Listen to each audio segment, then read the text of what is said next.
Hit that play button. I'm gonna hit that play button. This is the start of Masters 2 to Masters 1 Zerg. 2 more promos and we're GM with Zerg. If you like wings, I went to a place in Denver called Fire on the Mountain. That was awesome. Maybe I'll check it out. That sounds interesting. I love wings. They're really good. I'll keep it in mind. Thank you, dude. Yo, cool if I come over to hang out. Yeah, come on over, dude. I'll get a chair for you right there. I really need a good build order versus toss. I only win 25% of the time. You're talking about with Zerg? Don't worry, we'll be talking all about it. I'm sure I'll play some Protosses. Update your title. What's my title say?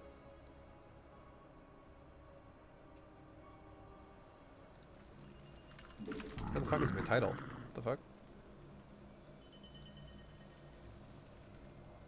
I actually cannot see my title on my page right now. My dashboard's like hiding it from me.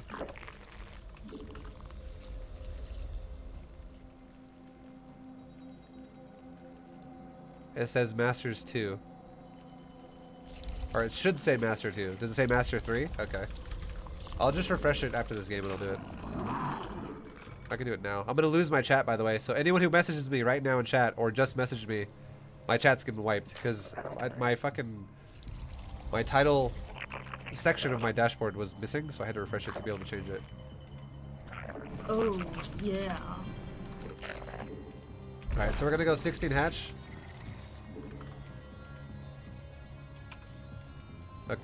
Oops, I just fucking ran an ad. My bad. Sorry, guys. Oh.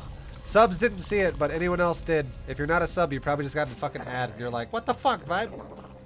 I'll have to say that in like 30 seconds. When the ad's over. Sorry, guys.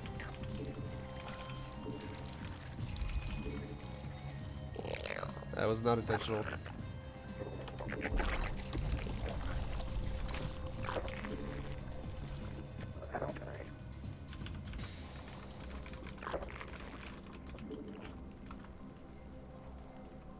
But the title has been updated.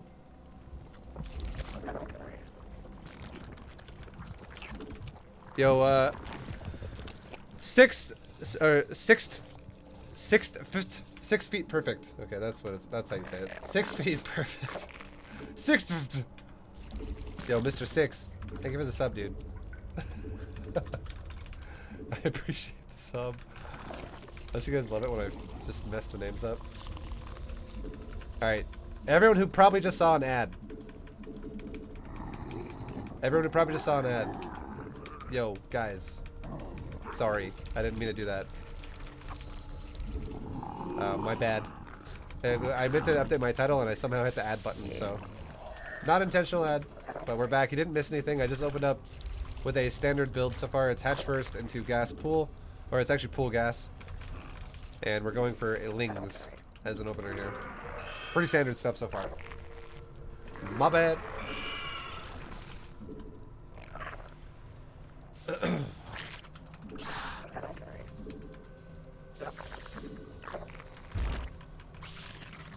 See if you took a third base. Did you start a third? No, you did not. Okay, cool.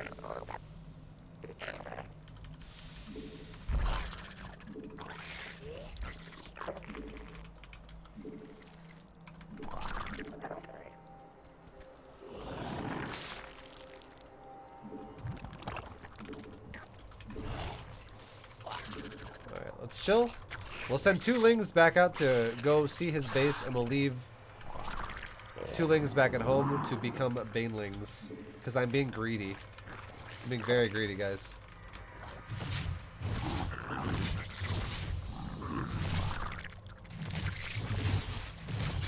What are you doing? He's got a lot of lings coming now. He's got a lot of lings coming now. Let's start making more and more lings right now. This is why we leave lings at home to become banelings. Because we are going to... Okay, this is an Evo Chamber all-in. If you see an Evo Chamber all-in, here's one thing you can do, okay? I don't want that to be a baneling. Our forces are under attack. Let's go ahead and start more banes of our own defensively. Okay, this actually is really weird. He's going for Evo Chamber baneling all-in.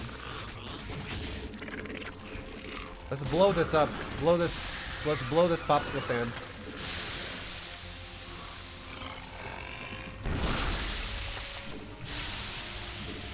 Now he's pushing way too early. He doesn't have speed yet. So that's a bit of a mistake by him. He's like doing an anti-timing for himself, unfortunately. Because he is all-inning me, but it's a little early. Now behind this, what we're doing is we're making multiple queens, and we're getting melee, guys. We're actually getting a melee upgrade, because no matter how many carapace upgrades this guy gets, which he already got one now, no matter how many carapace upgrades this guy gets, if I get melee, I can always one-shot Zerglings. Now let's aim for the banelings with our banes. Do not aim for the Zerglings. Kill the banelings always. And our queens over here can kill everything else. My queens can kill zoning, like if he tries to zone like banes in my base, like 2 at a time. My queen's gonna overpower that easy peasy.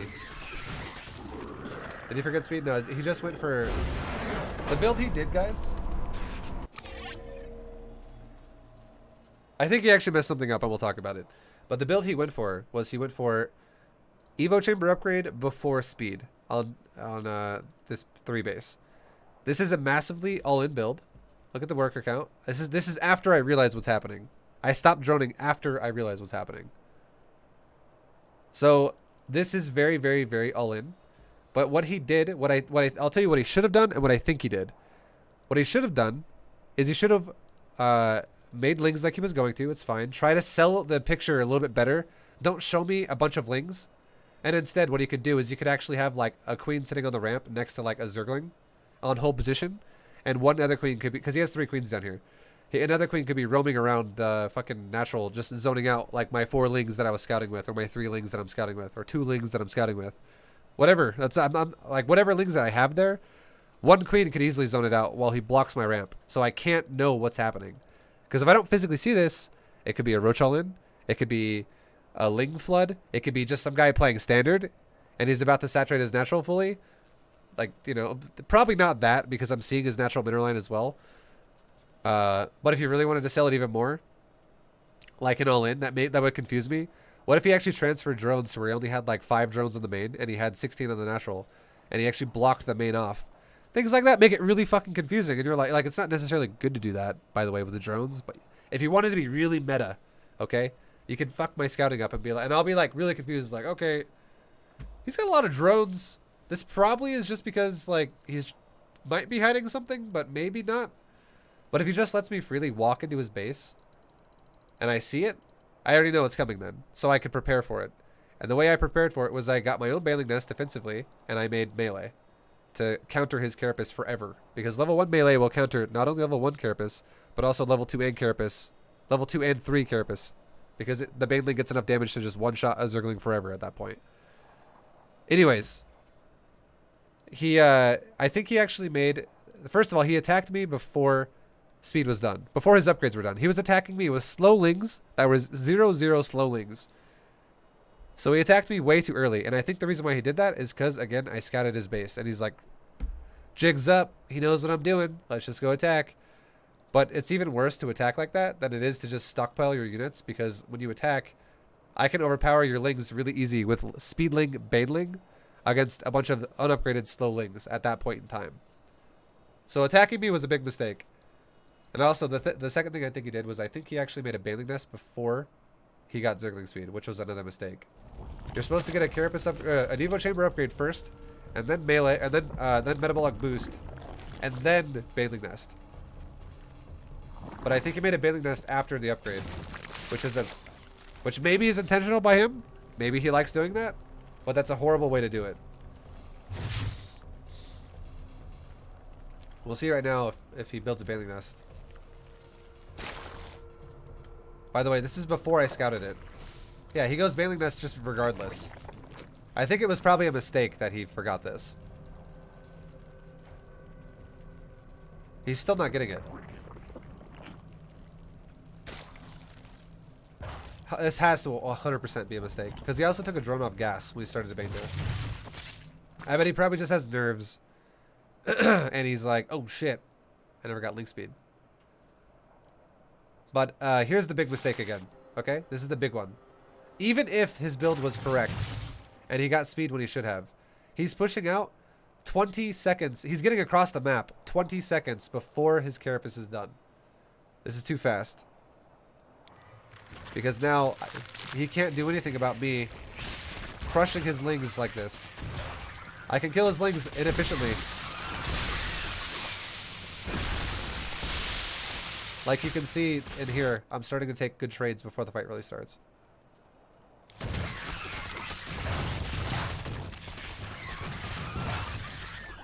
And now he does have carapace. But at this point, the numbers, if we look at the supply, if this is a numbers game, the game's already kind of decided. Because I'm already so ahead in supply at this point. And we're getting all in. So it was a little bit too early of a move out, is all. He's in the chat! Hi! How you doing, dude? Hello! Welcome!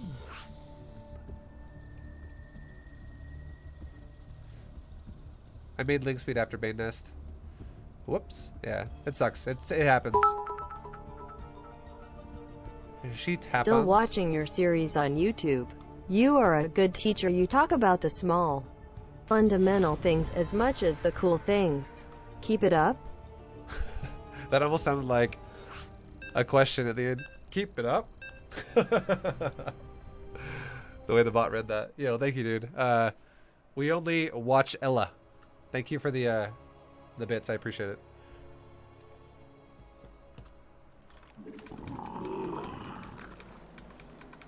Good constructive feedback. Thank you, Synergy. I feel like that's a healthy mindset to have.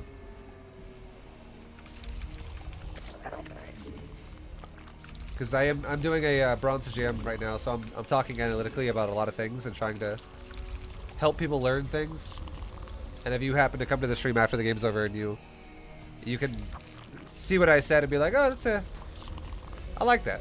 You know, it's good information, whatever. That's a healthy mindset to have. Rather than being someone who's gonna be in the chat being like, no, you're fucking wrong. Vibe. You're wrong. You don't know what you're talking about.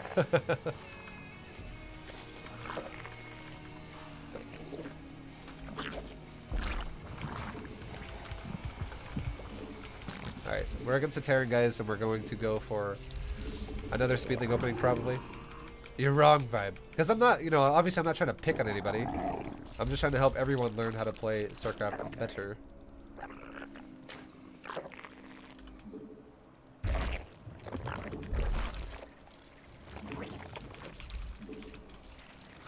Yeah, that's what I figured you did. As soon as I scouted it. That's why I was saying, if you came in the beginning, I was like, if you have a queen on the ramp with like a ling next to it or something, you can deny the scouting, which I'm assuming made you feel like you were pressured. Because you're like, well, shit, now he knows what I'm doing.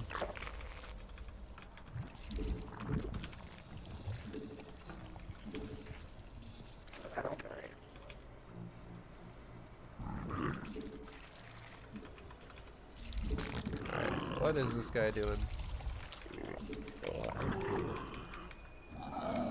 You pick on people all the time. I'm such a dick.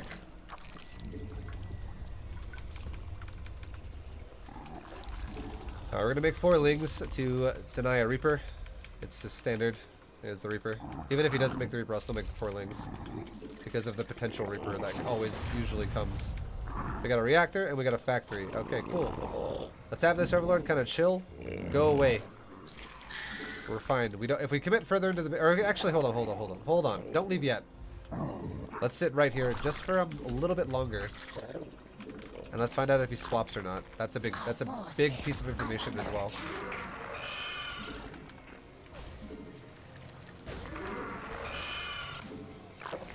Alright, is he swapping? He's not making units yet. Are you swapping? He's still not making units yet. Okay, now he's swapping. So now we can commit a little deeper into the base because there's no Marines.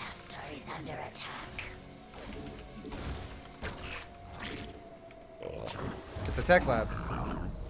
Is there a starport somewhere around here? I'm committing even further into the Oh, base. yeah. Yo, Ripple Carry gifting a sub to Synergizing. Is that how to say it? Did I read it right? I know it's Synergy, but I'm trying to read the exact name. Still no unit on the barracks. Okay, now he's making a unit. Now let's get out.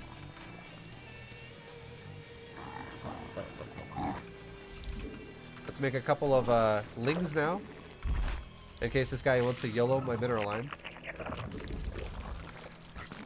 The hive cluster is complete. And now also we have what's it called? Okay, he actually just killed my overlord somehow. The fucking marine. How the hell did one marine kill an overlord? I don't even know how that happened. Crazy though. But now we're kind of blind. We don't know exactly what he's doing. I wanted to keep that overlord alive. Widow mines and ghosts. Oh, that's why. Okay, it's a fucking ghost. That's what the tech lab's for, guys.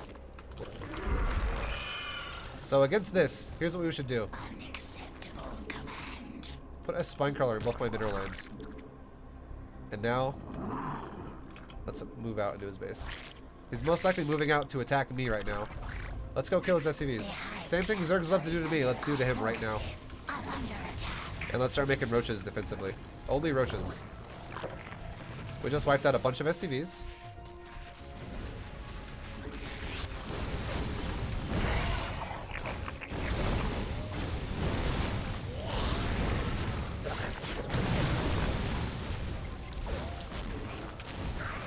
Kill the ghost if we can.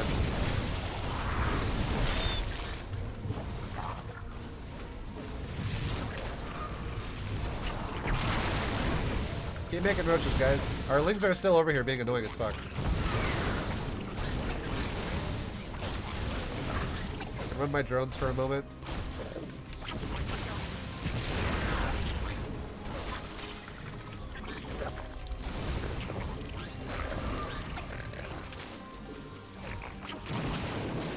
Now we can make drones again.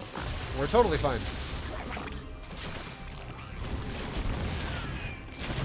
And after all said and done with this attack, he's gonna get away with one SCV. Actually, not really. Let's go blindside that SCV with our lings.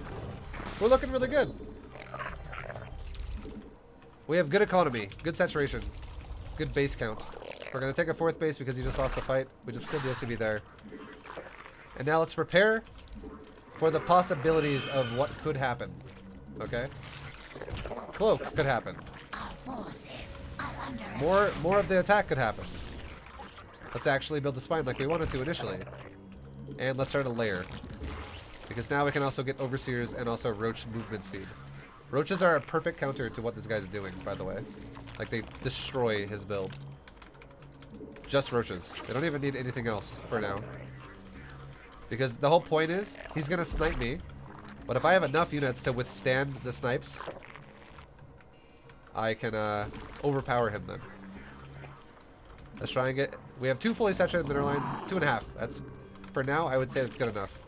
Because he's going into another Ghost Hellbat army. Which means most likely he's going to go for another push soon. So let's not get too greedy and be like, I have like 6 roaches and 70 drones. Because again, he is going to snipe my roaches. I need to have enough to withstand it. Let's get Overlord speed. And with our changelings, we're going to scout his base. We can actually no, let's scout his base with some Zerglings. I just want to see if he's going for a third base really fast. And if he is, if we do see a third, then we can be like, all right, let's swap our tech around, or let's swap our choice around and make drones again instead of roaches. But right now, I'm expecting an attack. He's still 2 bases. He's going tanks. This would not be a bad time, actually, to go into Stormhost either. But I would say now, even if he goes Ghost, I have a very healthy amount of roaches, and we're about to have roach speed. I'm feeling a lot safer than I would have otherwise if I would have made drones first, if he attacked me right away. So now, what happens is I'm now going to finish my drone count because we have 25 roaches. So even if he attacks me now, I'm feeling pretty fine. Like we would be fine. Unacceptable.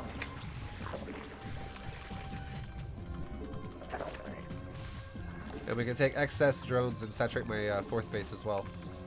Metamorphosis. Grab 4. Grab 4.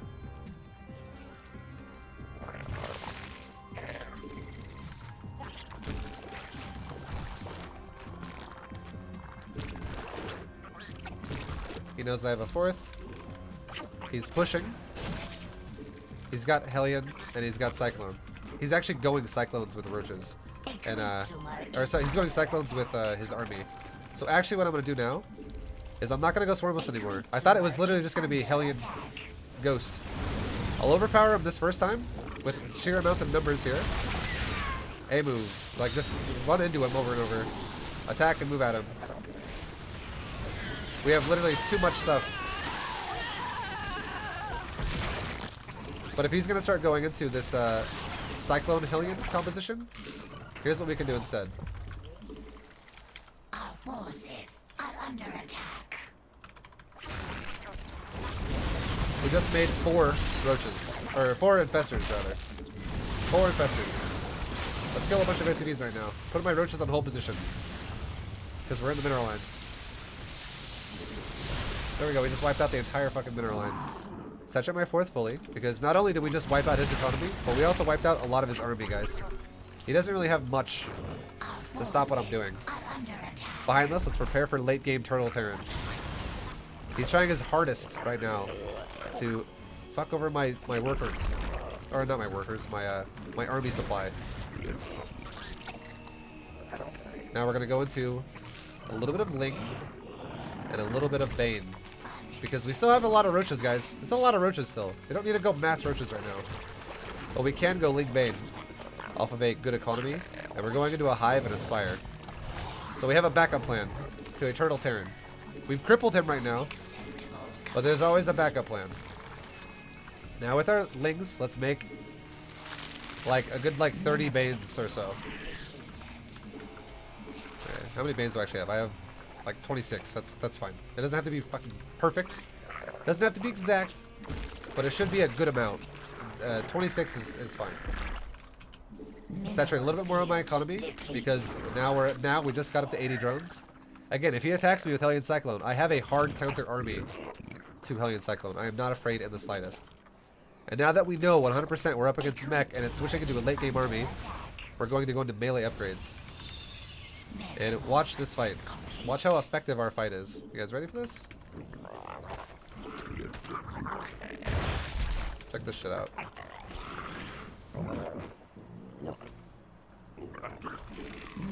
More Lings for now. We're saving all of our gas to go into Broodlords and other stuff later. Forces are under attack. Our drones are under attack.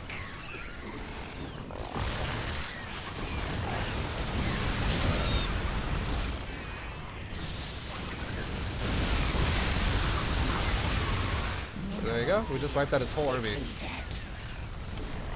with Broodlord and not Broodlord with Fungals, because he can't kite me anymore, and Banelings just blow him up. He just dies. Metamorphosis complete. So he just lost a massive fight. Mineral What's our drone count at? 80? We're still at 80 drones, guys. He just killed a couple hatcheries, but lost his entire army. Now let's move across the map and let's get ready to go into Broodlords while we do this. We'll go Broodlord. Look, he's going crazy on overexpanding now. Let's move our infestors here with some roaches and some banes. You have a new army here? You do? Whatever. You're not defending your SCVs, so I'll just kill those. mineral field depleted. So we can back up. We can make another round of Banes because he has another round of Hellion and Cyclone. Keep spreading my creep in the meantime while we're chilling. Keep injecting while we're chilling. Let's get a weapon upgrade on my Spire. And now we can look for another little fight here, a little poke that we can mess him up with. Let's make a little more drones and make some static B over this place. Okay, cool. Now let's go. Let's try and send a Ling out, scout where he is. There he is. Let's go. Smash his army one more time, and then we'll go into Broodlords after this. Nice fungal on his army. There we go. Let's drop some Infested Terrans to kill the command center. Now behind this, we can go Broodlord.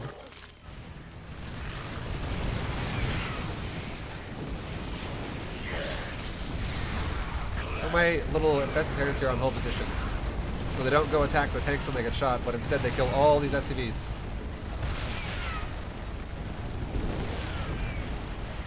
So we just messed up his economy once again. Pretty hard. I feel like my gas is kind of low. Are we missing gas somewhere? No, we're not. I don't know. My gas just feels low. Oh, now we have 10 Broodlords. Okay. So now we can go into Broodlord, Zergling, Corruptor, and Fester, because we already have all those tech paths unlocked for us. And we already have all those. We've already been using all those units in general. So we can use them further. Take another base. Because we're starting to mine out more bases, guys. And we're still around 80 drones. But more of my bases are mining out, so we need to prepare more for more transition of workers here.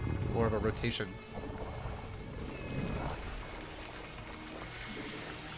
Yeah, we're gonna go attack. Let's get another melee upgrade. Inject, inject. Creep spread. And let's get ready to get another weapon upgrade in my air. Boom. Here's my Broodlords.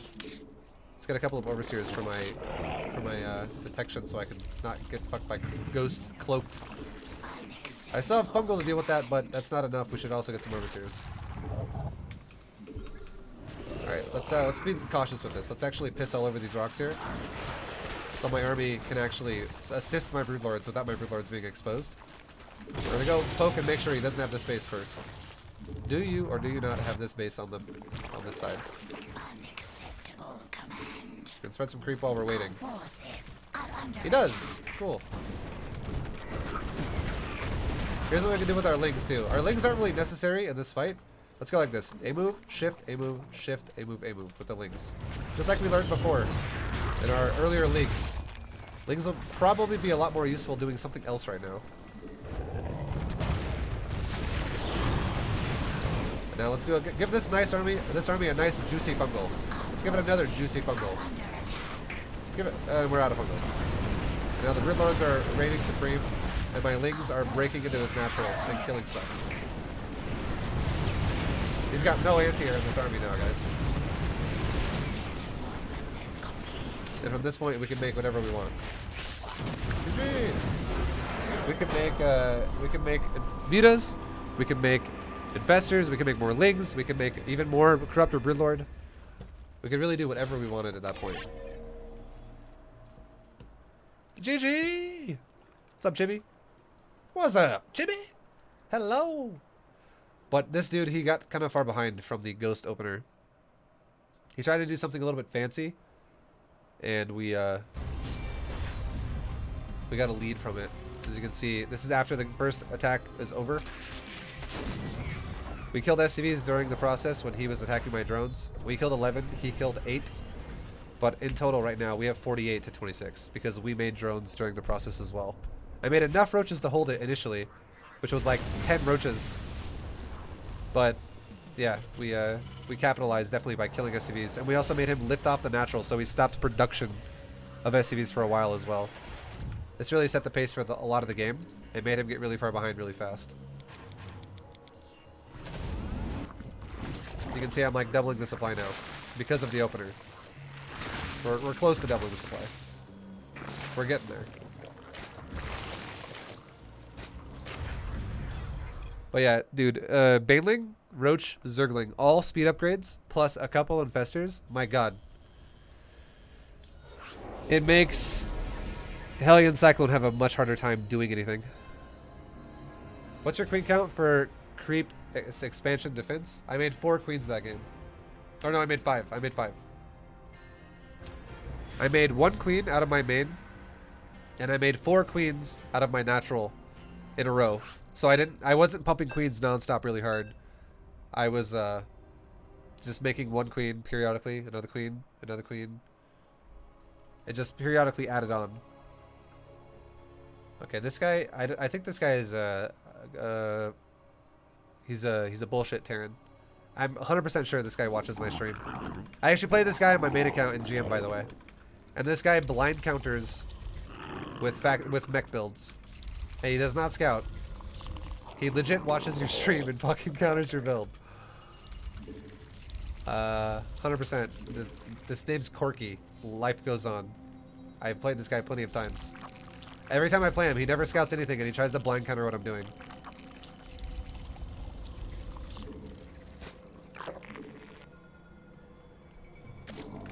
He literally doesn't even leave his base with an SCV the whole time until he attacks.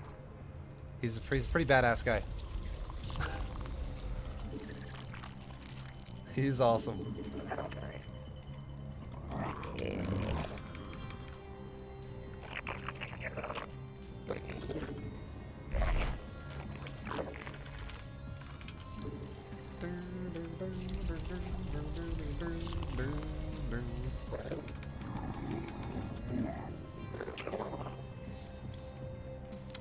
Alright. So, we're going for a nice opener here, guys.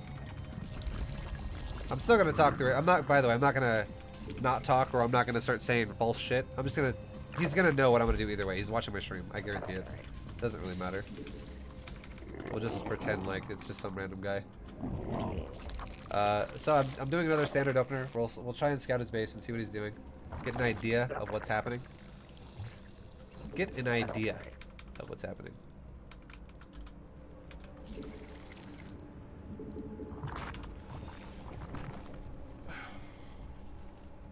Our forces are under He's attack. killing my overlord with a marine. He's also making a... That's a fucking bunker, guys.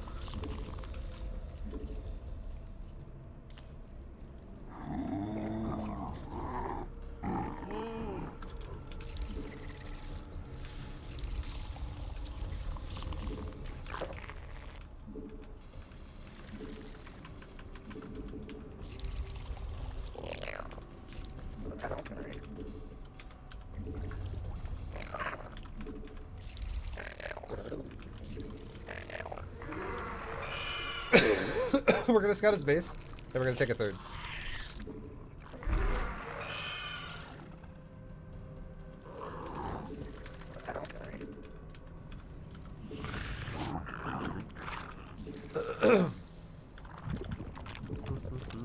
Keep making queens out of my natural.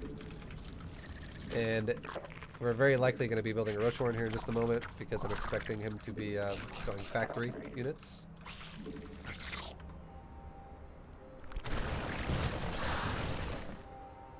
Okay, that thing is full of Marines. That thing has a lot of Marines in it. We're going to make a few Lings now, a few extra Lings. Because I'm about to have Zergling speed and I want to be safe against someone who tries to run into my natural randomly and do harassment.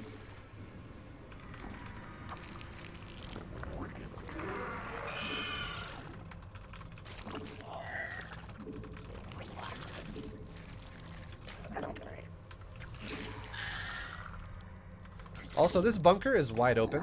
We could actually test the waters here, and we might be able to run into it and break the bunker, and then kill what's inside. Because if he's being extra greedy, we could potentially screw him over for that. What do you have around your bunker this time? No, you've walled it in. Okay.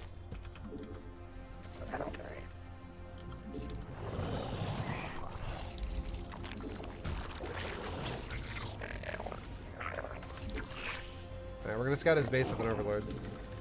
I do think all the Marines he has are in that bunker.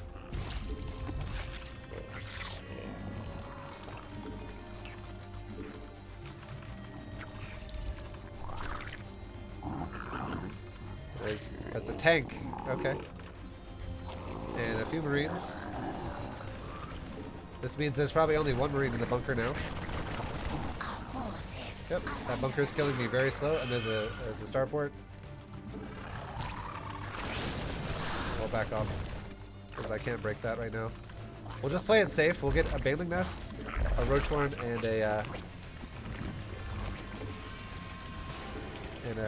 you know, our Zerglings for spawning pool stuff.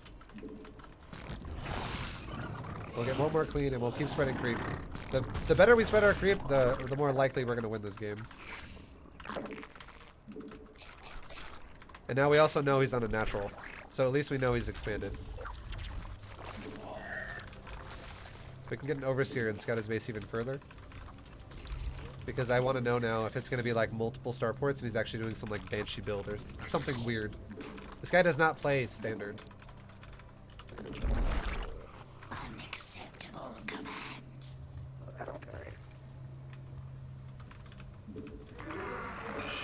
Let's get another hatchery because actually we'll take it at a fourth. Because I'm getting a lot of money now. Let's try and get into his base and scout. See if he's got shit blocking me off over here. It's a fusion core, okay. Double spore my mineral lines. This is probably a BC rush. Our forces are under attack.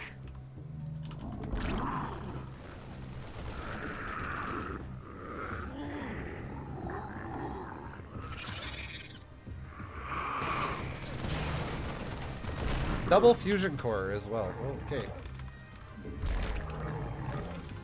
Yeah, it is a BC rush. Our forces are under attack.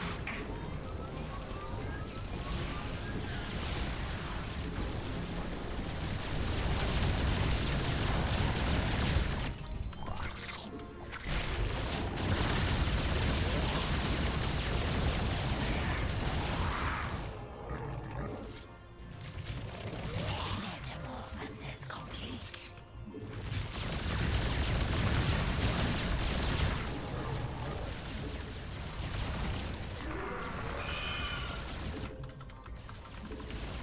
Just keep making queens, guys. And we're fine. Keep making drones as well. Our forces are under attack.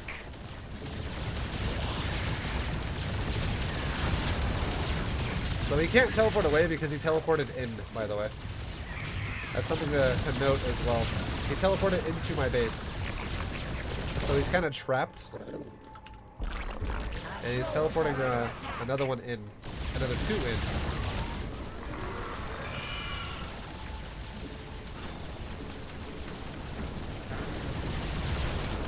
And run our drones for just a moment here. He's still on two bases. Our forces are under attack. And I still have a good economy. And now, we have corruptors. These BCs are stuck now. They cannot leave. We'll run our drones for just a moment, and now we're going to kill these BCs. They can't teleport away. They're stuck.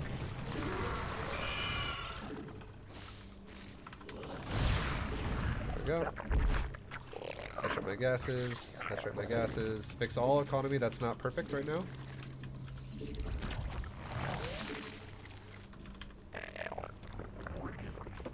Our forces are under attack.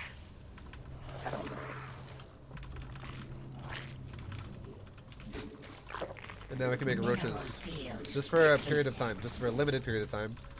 Because we're dealing with a Terran who's gone for BCs. And aliens. Mineral field depleted. Here we go. He's going for drones again. We can make a round of drones right now because he's going to kill some.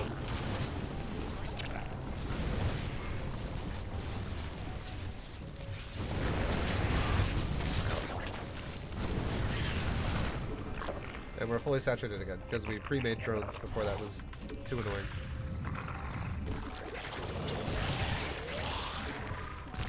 And now we can go into Hive Tech Zerg. Make another round of drones though. I'm being greedy as fuck. We're making one more round of drones. And we can expand again. He's going Widow Mines now.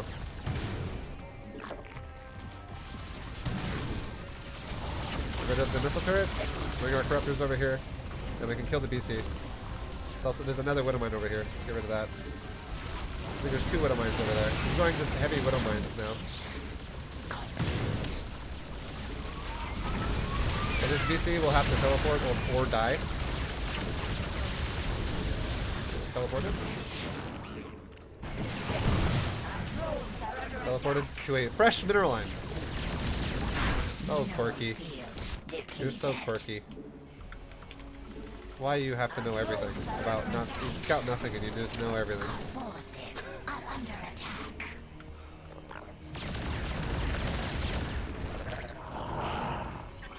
Alright. Metamorphosis complete. Go back up for a second.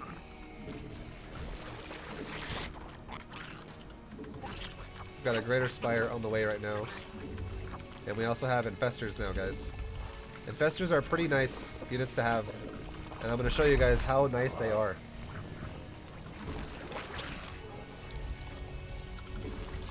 On Quirky over here.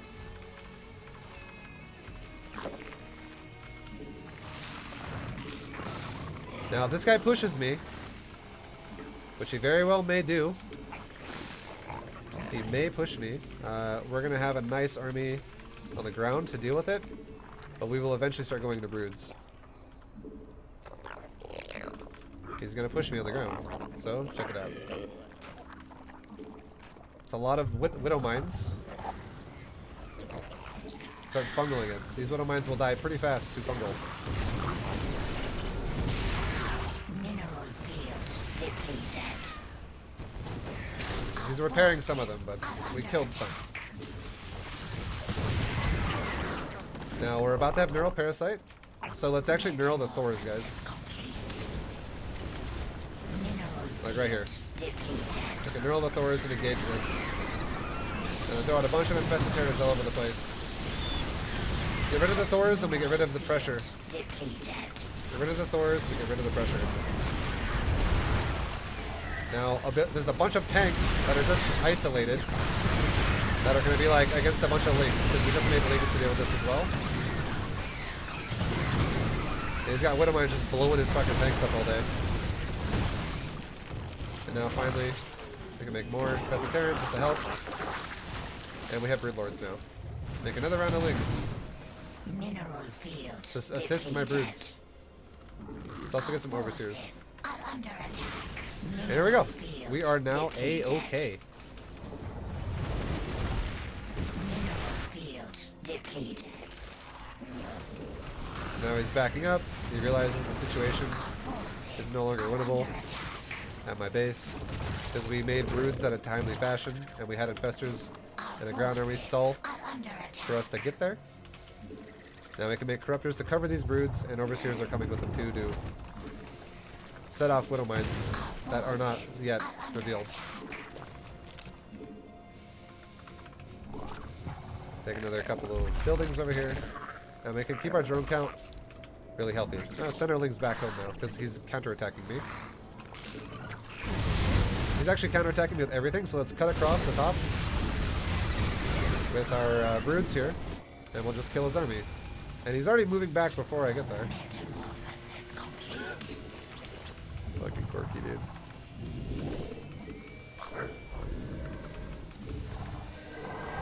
We'll just make drones now, like I said. We'll go to a healthy drone count.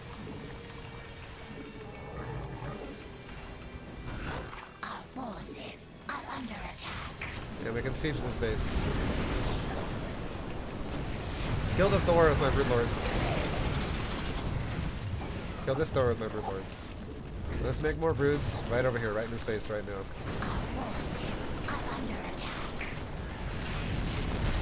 Use our lings to kill that planetary, and we'll chase his army with my Broodlords. We don't want him to run to my base. That's the last thing we want. Let's also use our infestors again. There goes his planetary.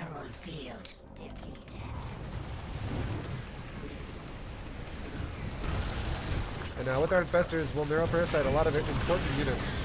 Or we'll just... Can I help her out, please? Please? No? Good God.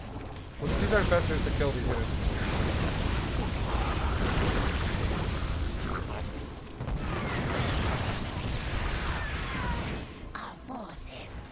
And there you go. Corky's dead, guys.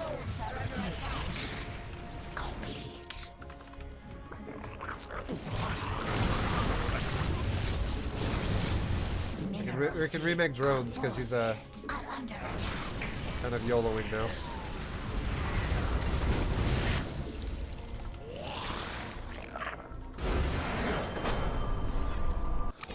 So this is this guy, this fucking guy, dude. Let's just watch his perspective, just for fun, just for a second. SCV ready. This is the no scout wonder Terran, who just always somehow knows where things are and what to do. Armed and ready. Command center upgrade complete. Get ready. You want a piece of me? SCV ready. Yeah. Again, if you guys are just now joining my stream, this guy 100% watches my stream when I play him, and SCV ready. he Base tries is to under counter attack. whatever you're doing. SCV ready. Add-on. I've played him many times, and every time he doesn't do the exact same thing every time, but he tries to counter what you're doing every time. SCV ready. In his mind, whatever he thinks that is. So like, here's a nice example. He's scouted nothing up to this point. Okay. He literally hasn't left his base. The only time he left his base was for that brief moment when there was an overlord in the middle of the fucking open, and he's like, "I'm gonna go shoot that thing," and then they pushed me back to this cliff here. But other than that particular specific scout of my overlord, he has not even left this ramp. This is as much as his vision goes right here. This is it. And I could have a base anywhere I want. I could have a base here, here, and here. This could be my 3 base for all he knows. But he decides to teleport to my 3rd. Research.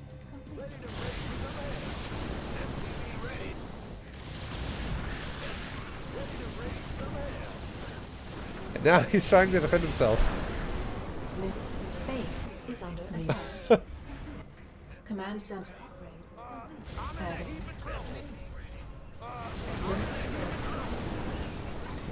Add-on. And yeah.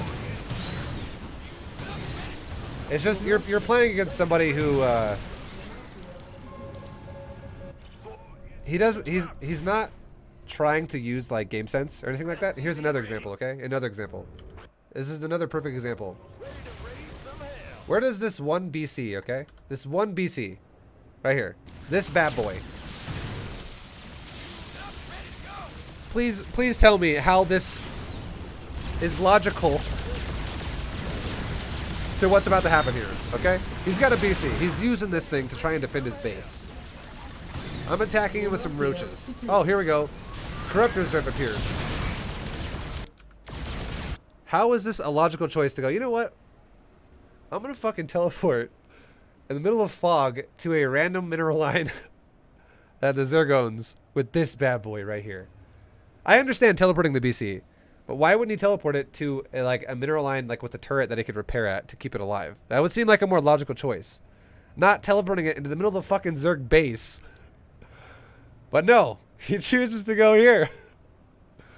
Because as we can see, if I hit play now, the BC shows up at a new mineral line that has, it just started. I'm not watching your stream, man. It makes no fucking sense. This dude, he's done it many times, by the way. This is not the first game. Many times he does shit like that where you're like, what the fuck? Are you kidding me? Okay.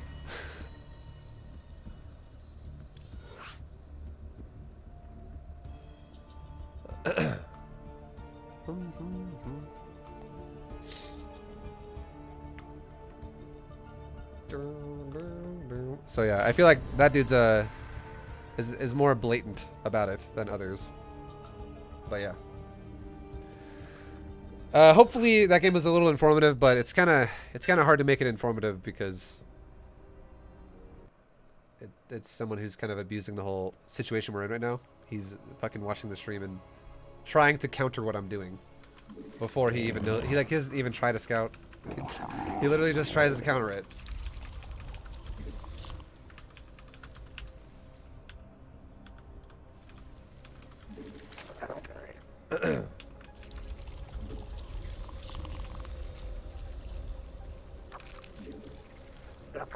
How would someone counter your Zerg build? There's a lot. Well, like just being a good Terran. The better player you are, the better you can make a build work. So here's an example, okay? If I'm really good at Ling Muta Bane, and my opponent is really good at Marine Medevac Widow Mine or some shit like that. If the Terran is better than me, he's going to counter my build with the same build he's already doing. But if I'm a better Zerg than he is, I can beat him with the exact same build that I'm doing. This game does, StarCraft 2 does have some rock, paper, scissors elements to it where certain units are just really good against other units. But the thing that's the most important of all is how adept you are at everything you're doing, how experienced you are, how much you know, how good you are at doing it, how good your execution is at doing a build. So any build can, like lots of builds can beat lots of builds in this game. But in order to get better at doing lots of builds, you have to just yourself become better at the game. Which is why StarCraft is a really hard game to just sum up in like 5 minutes. Which is why my Bronze GM series is so long, because there's so much shit we're talking about all the time about this is how you can get better, that's how you can get better, this is how you can get better. It's just you gotta like start to learn all the little things, and they start adding up to a major good player basically. Lots of little things, guys. There's lots and lots of little things. It's not as cut and dry as, oh, rock beats paper. I mean, rock beats scissor. Sorry, you know, that's, I'm not crazy. I know how rock, paper, scissors works. Rock does not beat paper. Oh, man. Sometimes the shit I say it's kind of funny.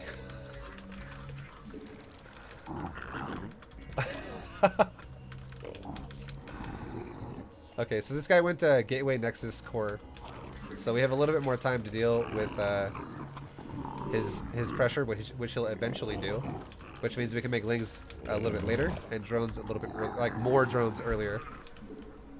We're doing a gasless build, by the way. For those of you wondering, this is a gasless build opener.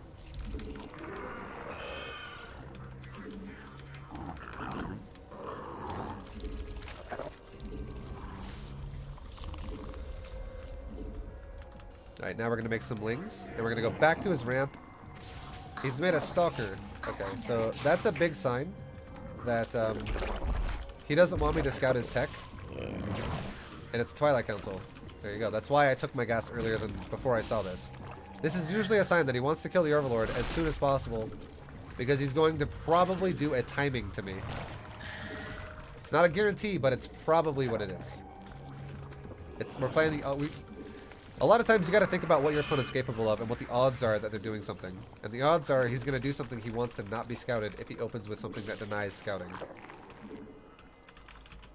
So what we're doing as a response to that is we're taking our gas at a nice normal time. And we're good. Maybe you need to watch more Rough Stream, kid. That build is the exact build order. Alright, Corky. I don't mind that you're watching my stream. But come on, man. Let's not try to hide something so obvious. Okay? Relax, dude. I'm not even mad at you, dude. I'm not even mad. I'm not even upset with you.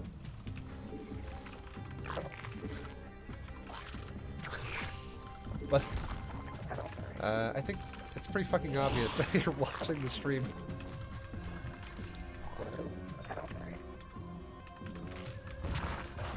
Alright, so we're gonna go scout the third now.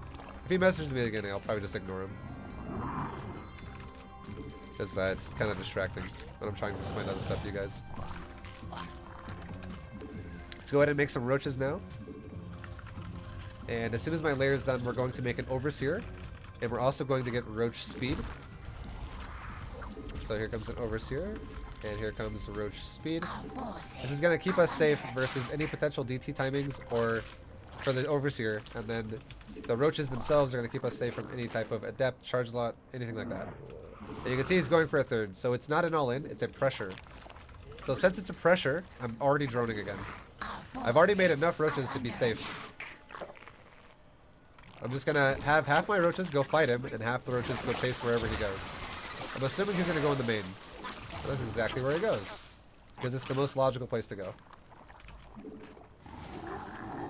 So he backs up entirely, we'll chase him again. We're making drones. We can make a fourth base now because we're still making drones. He's going back to my base again. Let's use my roaches once again to cut him off. And now these roaches here can chase him, while my roaches across the map can go straight to his base Forces are under attack. and kill the third. So he's going to my third now. And we're using our roaches to defend while using another set of roaches to kill. It's actually the same roaches, but I'm just prioritizing it here. And now he's actually gone for Under attack. Stargate units. Okay. Let's go ahead and regroup my army now. Regroup it all. Let's get a spore crawler in every mineral line. Because now there's oracles involved. Maybe he'll make more oracles. Keep regrouping myself. The oracles are actually burning all the energy attacking my roaches. And now we have a choice to make. Do we want to go Hydras or do we want to skip Hydras and go straight into Spire? Let's attack him one more time and find out. If this guy is going mass Stargate units, we're skipping Hydras. If, however, this guy has a lot of ground units now, supporting his air units, we will start then making Hydras. So how many areas does he have? Let's count this shit. A couple of Void Rays. Forces are under attack. More Oracles. Our forces are under attack. The fact that he's still making Voids is making me think that... I'm gonna make Corruptors, guys, yeah. I'm not feeling it. I'm not feeling the Hydra right now. Forces are under It's not always a good idea to go into Hydras if your opponent has a investment into air already before you even have Hydra, and a lot of investment. Unless it's Mass Phoenix, that's like the only exception I would say. Hydras can do well against Mass Phoenix. But other than that, it's really scary. Why didn't you have Link Speed? Because this is a gasless opener. And we opened up with roaches and really greedy drones. Yo, Cod for Awesome. Thank you for the sub, my dude. Welcome to the ViBE. Welcome. Now with this push, Speedling Corruptor, we're going to try and break his third base once again. And this one it's very scary for Protoss here. There's a very good chance we could break this. Okay, he's got a lot of he actually has a lot of ground units now. He's actually going back in the ground. mineral field. So this is one of those times where Hydras actually wouldn't have been a bad choice then. Because he's going heavy back in the ground. So let's go ahead and start doing that then. We'll use our current Corruptors just to do whatever they can, be annoying as fuck. Let's kill whatever we can with our Lings. Let's kill a Nexus with our Corruptor. Let's be on it. And make Hydra Ling now. And Banes eventually. Forces are under attack. Mineral field depleted. There we go. We just killed a main Nexus and we're killing a third base mineral line. Put my Lings on hold position right here. Move them over a little bit. Put them on hold position. Target fire some probes. So he's back down to 2 base Protoss. We played the odds. We took a chance here. We were like, alright, that's a lot of air units. He made 2 fucking Void Rays. It's looking a bit scary. But he didn't commit to it and whatever. We just decided now we're gonna go Hydras. It's fine. We can make choices like that because our Corruptors are still useful. We didn't overmake Corruptors either. I didn't make 25 Corruptors. I made 10. Okay, he's pushing me now. Let's go ahead and fight this. Bring my Corruptors back with my army just in case there are Adepts here. Or certain Adepts. Just in case there are air units here. There are no air units here. Okay, let's go away now. Send my Corruptors away now. Go kill his third base. And behind this, let's make Zerglings and Banelings. If there were Void Rays here, if there were Oracles here, I would want these Corruptors to help. But there's not. He's going for like a ground all-in now. So we can knock out another base. Now let's make Banes. There you go, there's another Nexus dead. Mineral field. Let's go ahead and regroup our Corruptors up here. And in just a little bit, let's go kill his natural. Behind this, we can go into a hive. We've kind of secured the fact that we have a good lead here. Let's drone our 4th up, and let's take a 5th.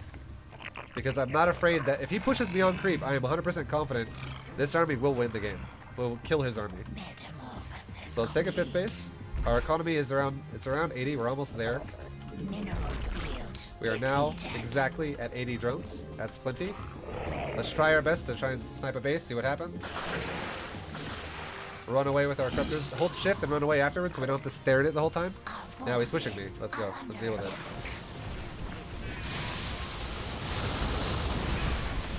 I'm literally move commanding my Banes into his army. Nice disruptor hit. But his army's dead now, and his another Nexus is gone. So he's literally just rebuilding Nexus over Nexus over Nexus.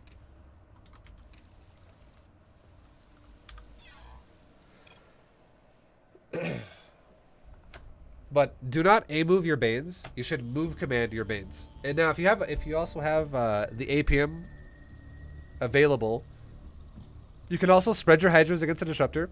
There's no reason why you shouldn't do that. You can totally do that. But that's not the bigger priority here. The biggest priority of all, if you have to pick one task over the other, if that's what you're only capable of doing at the moment, is move commanding your Banes into the fucking heart of his army. If you're on top of units that should die, you can A-move for a second and then go right back to move commanding again. That's fine.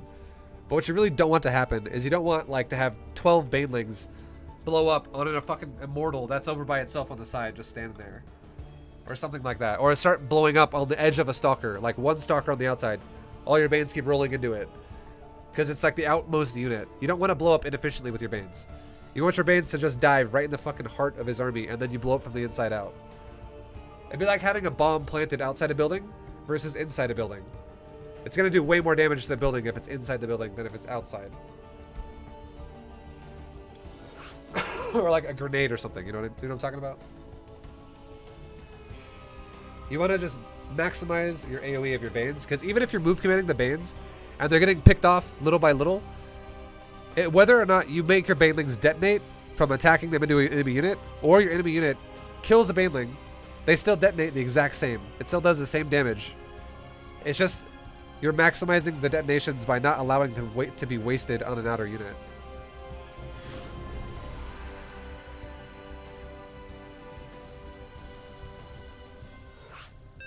Do I use ultras? Yeah, I use every single unit in the game at certain points in time. Every unit in the game has validity to it at certain points. About what time do you want to stop making drones? Start making an army when you see a Twilight. So the timings that I have against Protoss are if I see it, I'm gasless 3 base, okay? My build's like 17 hatch, 18 pool, 19 hatch. That's like my 3 base opener right there. I will drone and queen accordingly, non-stop. I'll make a few lings if I see an adept. Like, we're talking like 6 lings. I'll be droning. If I see a Twilight Council, or something that looks like it's going to be a Twilight Council opener, I'll take a double gas at 3 minutes. That's when I start my gas. My first under gas will go into a layer, because everything flows really well then with dealing with DT drops, dealing with all-ins off the council, be it Blink, Charge Lot, Adept. Every type of all-in off of a council can be handled with this. And then my Roach Warren goes down at 4 minutes. On the dot. 4 minutes. Because what happens is, if my Roach Warren goes down at 4 minutes, my Roach Warren will be finishing just before my my layer is done. And with the way this whole timing works together. And we can start making roaches right as, you know, the Protoss is going to decide what he wants to do. And the way you can decide if you can make just a little bit of roaches or a lot of roaches is you scout the Protoss's 3rd base. If the Protoss does not take a 3rd base, and we're beyond 5 minutes now, make roaches and get ready to be all in. If the Protoss does take a 3rd before 5 minutes, you can make some roaches to defend a pressure, but ultimately you're going to be fine and you don't need to worry that much about it. You can gauge it from there. Like what you think you need. Like is he going into Stargate units now? Is he going for stalkers? What the hell is he doing? Okay, we're getting proxied again. Oh my god. This is gonna be a full wall. Let's focus on this game now, guys. I think I'm gonna let my natural die because I literally cannot get on the other side of this wall. And yeah, that kind of sucks.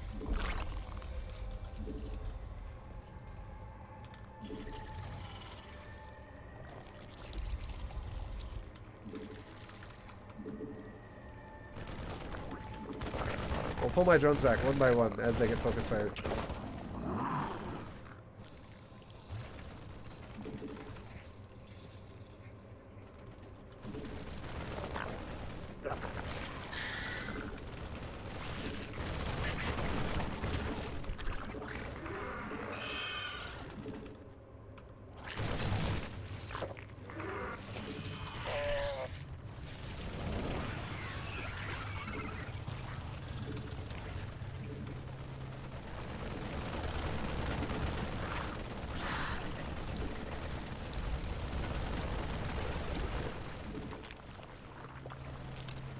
Okay, so this is not what I wanted to happen, but it's happening.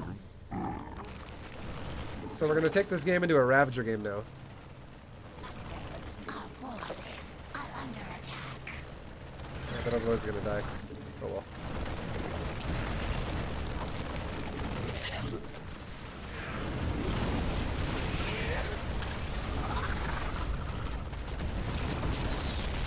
Unacceptable command.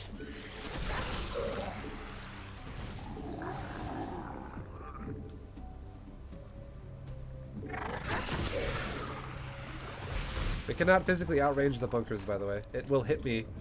The bunkers will hit me if I go too close to it.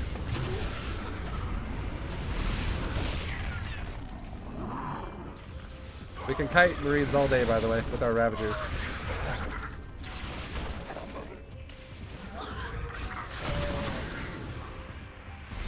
Kill the SCV. Repair my Ravager with a transfuse. Do the other one with the transfuse. And we'll chase the Marines now all the way back home.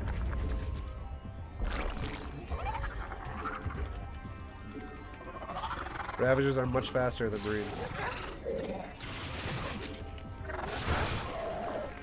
Grab a Ravager that's getting attacked. Just run it away. And now let's double expand.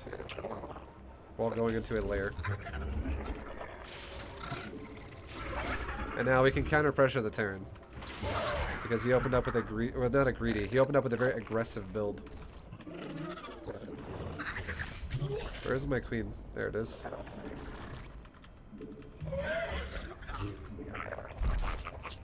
Now the game's getting a little weird because of the way this Terran opened. Now he's in a position where he's got all of his production floating around the map. And we're gonna go poke his wall now. We're gonna do extra damage. Extra damage. Let's get metabolic boost on my spawning pool. And let's start nuking his buildings. Kill some SCDs as he tries to repair.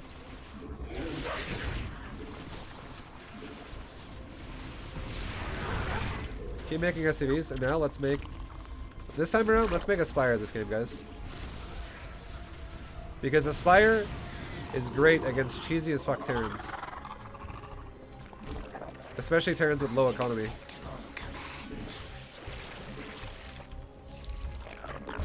Let's start injecting my natural with the queen, and let's get a third queen to start injecting my third.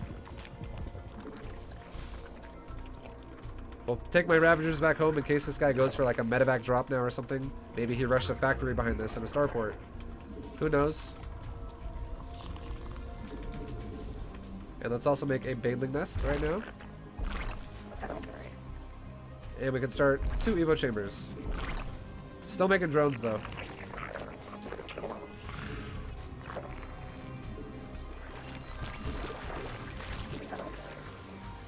There you go, he's taking a natural finally.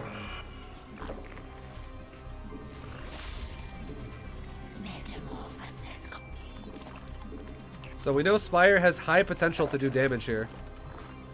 But we're not banking the entire game on a Spire. We're going to get some mutas. We're going to prioritize that right now as well because the Spire is just about done. So we're going to save all our resources now to crank out probably like 10 mutas. 10 mutas sounds really good. That's a healthy, strong, solid number of mutas. Currently we have 5. We will be making a few more in just a moment. We have 8. We have 9. We're making one more. Now we have 10. Now these metas are potentially could end the game right now. They could potentially end the game. Behind this, we're going to prioritize Baneling speed, and then we're going to get 1-1 upgrades.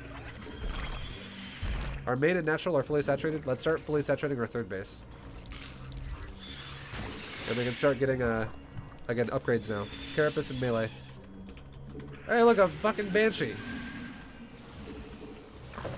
Okay, so since he's going Banshees, let's get spores in every base then.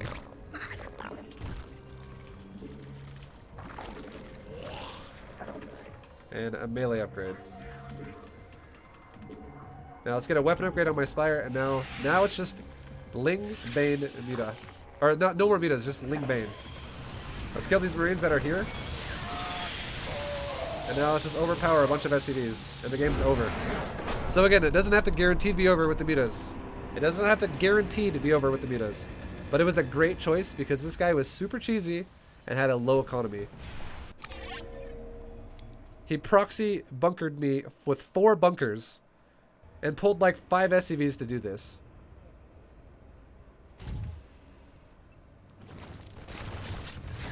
Okay, he pulled 3 SCVs. I take it back. He pulled 3. He pulled 3. I thought he pulled like more than that, but still, this results in a low economy turn.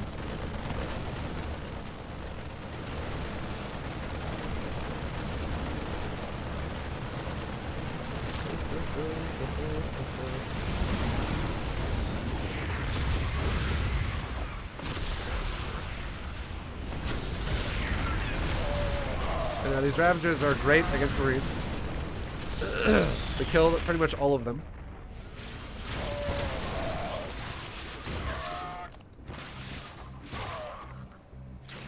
Every Marine's now dead.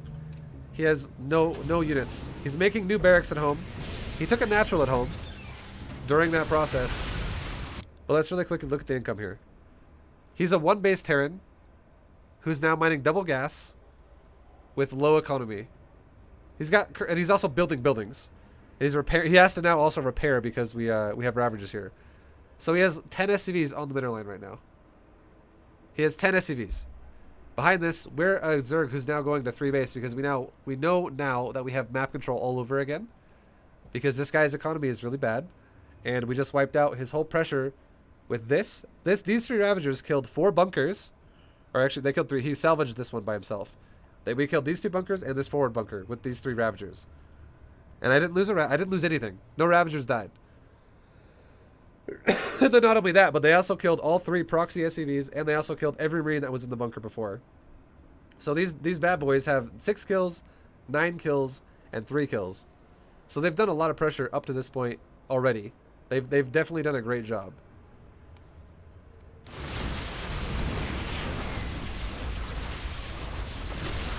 And then not only that, but we reduce his money even harder by dropping off a bunch of supply depots here. But we don't want to get too crazy, because if you look at the production tab, we're making nothing but tech and drones right now. We're not making any units. We're not making any lings. I'm not making more roaches. I'm making nothing aggressive. So I'm gonna go ahead and cut my advantage here. I'm gonna be like, all right, that's good enough. If I'm making nothing but drones, I'm going to go back to my base now, because this is acceptable damage for me. I just supply blocked the shit out of him. I forced another bunker defensively.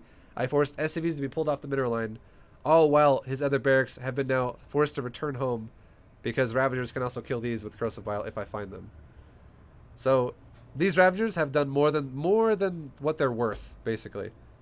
Gave me back map control and also did damage in the process. And from here, again, look at the economy, guys. It's ridiculous. So super heavy in Zerg's favor right now. And a lot of times in a lot of times when a Terran goes for something like this, where they kind of fail. He did some damage, obviously, but overall, I would say this bunker rush resulted in a failure. If this is the outcome of it, if the Zerg is crushing the economy, and also almost doubling the supply, I would say that's a result and a failure of a bunker pressure. It's not what the Terran does not want to bunker you to end up like this. So if we know the Terran is poor overall, and there's one reason why I know this, it's because of this beautiful Overlord right here, guys. The Terran cannot see it. He probably knows it's there, but he doesn't see it that it's here because it's on a high ground spot. And this Overlord has told me the entire time while I was getting bunker rushed and while my Ravagers were getting ready to come back across the map, he never took a natural. He never had a natural. So I was never once like, ah, shit. Like, we just have a bad economy compared to my opponent now because he just has more money than me. That never once occurred to me. Because when he finally took the natural, it's just right now, he just now landed a command center here. We're already saturating our third, and our main and our natural are like good to go. So I'm feeling pretty confident here about my economy situation, which means the less economy the Terran has, the more likely these mutas are going to have the potential to do some serious damage. Finding the Banshee was great. Even if I didn't find this Banshee though, guys, let's look really fast. He is getting Cloak. He does have a Banshee. Worst case scenario, he shows up at my third base because that is the path it's taking. This Banshee is going to go straight to my third. He shows up at my third base. He kills the Queen at my third, and I am forced to evacuate whatever drones I can while the Queen dies. In that period of time where the Queen dies, I can make an Overseer, and I can start making a Spore, and I can make a second Spore over here as well. An Overseer builds really fast, way faster than a Spore does. A Spore takes 21 seconds. An Overseer only takes 12 seconds. So while my Queen dies, I can also make an Overseer, and then when the Banshee shows up at my natural, after he kills my Queen at my third, he would get pushed away by 2 Queens and an Overseer. Then I could retake my base with a second Spore here to retake at my third base, and I could once again resaturate fully, properly, all that good stuff, and we'd be fine. So I take minor damage. That one Banshee's not going to somehow kill my entire economy. Meanwhile, our mutas have no response. He's just now starting an engineering bay. And in total with Marines, he's got 8. I have more Marines. I will have more Marines active than he has. Or sorry, I will have more mutas than he has Marines. Right now, there it is. I have 10 mutas and he has 8 Marines. You cannot beat mutas with Marines if you have 1-to-1 numbers or less. Especially if there's no medevac. And there's no medevac right now. He's making a second Banshee, actually. This is what I would call a cheesy follow-up. Multiple Cloak Banshees. This is a little bit, you know, like, unrealistic. Like, it's probably not going to do much. And on top of that, he also had his Marines split up. He had 8 Marines. 4 were in the main, 4 were in the natural and a bunker. So we just overpowered these 4 Marines, and now all his SCVs are dead. So again, the mutas were a great setup. But if this guy didn't, let's say hypothetically, there's a missile turret already here. There's 10 Marines here and a medevac. Because he didn't want to go for Banshees. Instead, he went for medevacs and Marines. And he's playing super standard now. I would still have a supply advantage before my mutas show up. Because we know he's broke. So this is the supply lead we already have before the mutas have done anything. And I could just go, alright, let's just go back home now. And now what these mutas can do is they can try to deal with any drops he might do. Or anything else that looks like it's exposed. Like maybe I can kill a depot or a reactor. Or again, a fucking medevac flying around the map. And I could then bank the game on metabolic boost. Or just Lingbane. Heavy Lingbane army. With a good economy. And that's totally fine to go from there. So it wasn't like we were banking the whole game on that Spire attack. But it was a good way to shut down any future random aggression the Terran might do. Which it perfectly did, which was Banshees. And then it also allowed us to just win the game because he had no defense for his SCVs.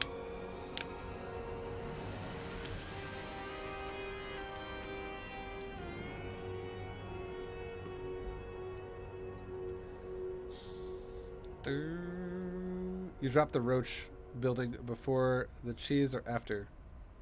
After. Going for Roaches that fast is not my standard build. But because he put the bunkers in a position where there's no way I'm going to block it with my drones, which means that my drones can only hit from one side. So his Marines can stand behind his bunkers while they build and just shoot my drones the whole time. That sounds terrible for me. So instead of allowing the Terran to take advantage of a situation like that, I just said, alright, fuck it. My natural's going to die. I'll just let it die. I'll make Lings out of it for now just to cover my drones that already are there. And then I'll make Roaches out of my main as soon as I can. Which was 3. And then we just proceed to push back after those are out. and go from there. Ravages are actually not a bad way at all to deal with people who bunker rush you. Because people who bunker rush you have late gas, generally speaking, because they're investing into a lot of mineral proxy costing things. ViBE. I'm good. Zerg. I'm a good Zerg. Any advice on what to do when facing bio medevac tank? Fight on creep. Don't ever fight off creep. They're gold Zerg.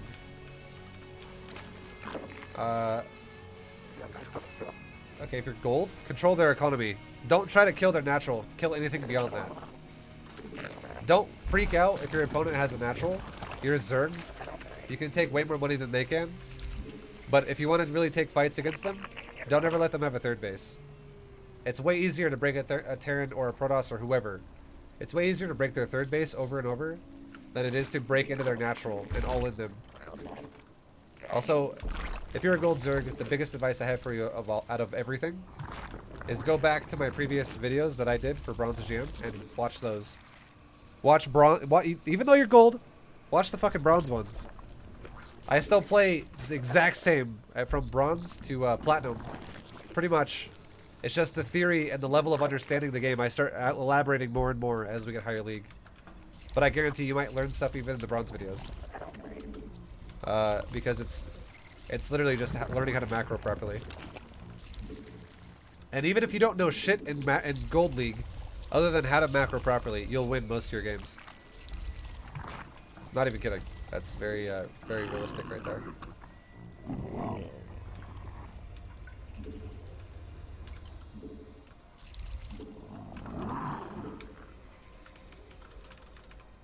%. Alright, let's go take a third base with my drone here. We might be able to get over there before the Reaper sees it. Maybe. It's gonna be close. Our forces are under Okay, attack. there's a factory and a reactor. Okay, cool.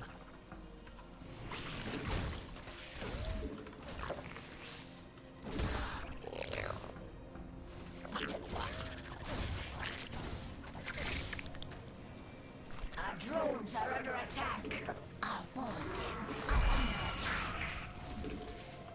Okay. Well, he had an SCV blocking my third, so... Oh well. I'll take my third in a moment, then. Go opposite of wherever the Reaper goes. If the Reaper goes over here, go here.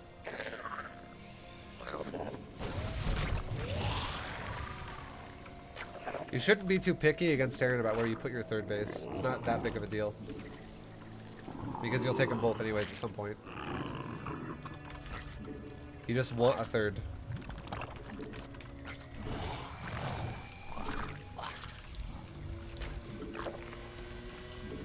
Alright, so we're gonna make a roach warren here in just a moment. Bring it now. Because this Terran opened up with a reactored factory as well, which means that there's a very good chance we're going up against Hellions. Let's make a few more lings in case he tries to dive my base, so I can protect my drones properly. Okay, that should be good.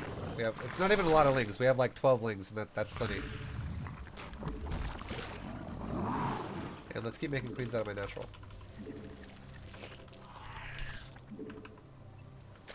We can send one ling over to go scout his base. And we can send our overlord back into his base to once again also scout his base. See if he's going banshees. See if he's making a lot of units. See what he's doing entirely. Yeah, Marine's gonna see it, unfortunately, so I might not be able to see much. He's going bio. That's a given there. He's got multiple Hellions. Okay, cool. Whatever. We that's enough information for me to feel okay. Let's make like 5 or 6 roaches right now. And let's start saturating my third base, because now we made enough of an army to feel safe and stable against this Terran player if he pushes me within like the next 2 minutes or 1 minute. And here we go. Let's go ahead and kill these Hellions. Let's go ahead and kill this Reaper. And now, where the hell's the rest of his army? Is he trying to drop me in the main? Because, what was that? There you go. We just logically deduced that. About like, what the fuck is going on here? That definitely wasn't his whole army. And now let's leave some roaches back there in case he tries to follow it up and do it again. Unacceptable command. And keep making drones. He just threw away like 6 supply or 5 supply. Not that much, but we have enough time here to saturate 3 bases, I would say, safely. So he's trying to go around the side now.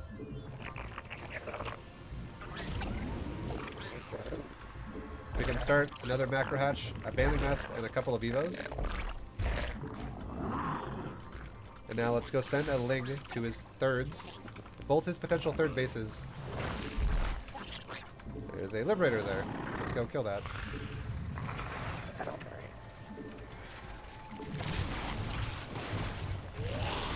Now we're paying attention to the minimap and seeing, are you going to drop me in my main again or what?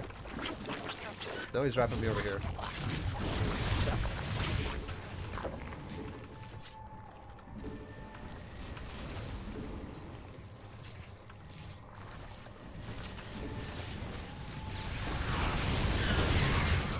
Yeah, well, he just threw everything away. He's being impatient as fuck.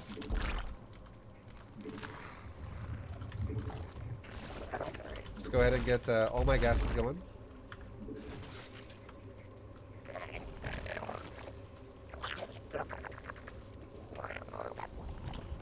Let's get a hydrogen going. Let's get Baneling Speed going. And there's no... Okay, there is now a third. But let's take a moment here to make a round of units, guys, because we're getting to that point where Terran could start amassing something. We don't want to just die. So we're going to make a round of Lings just to be safe here. We have fully saturated 3 bases. I'm feeling good about myself. That feels great. Let's make units up to like maybe 120 supply. And just make sure we're not going to die here. Because I feel like if I get attacked at this point, this army's not going to cut it. So we need to increase the size of that shit.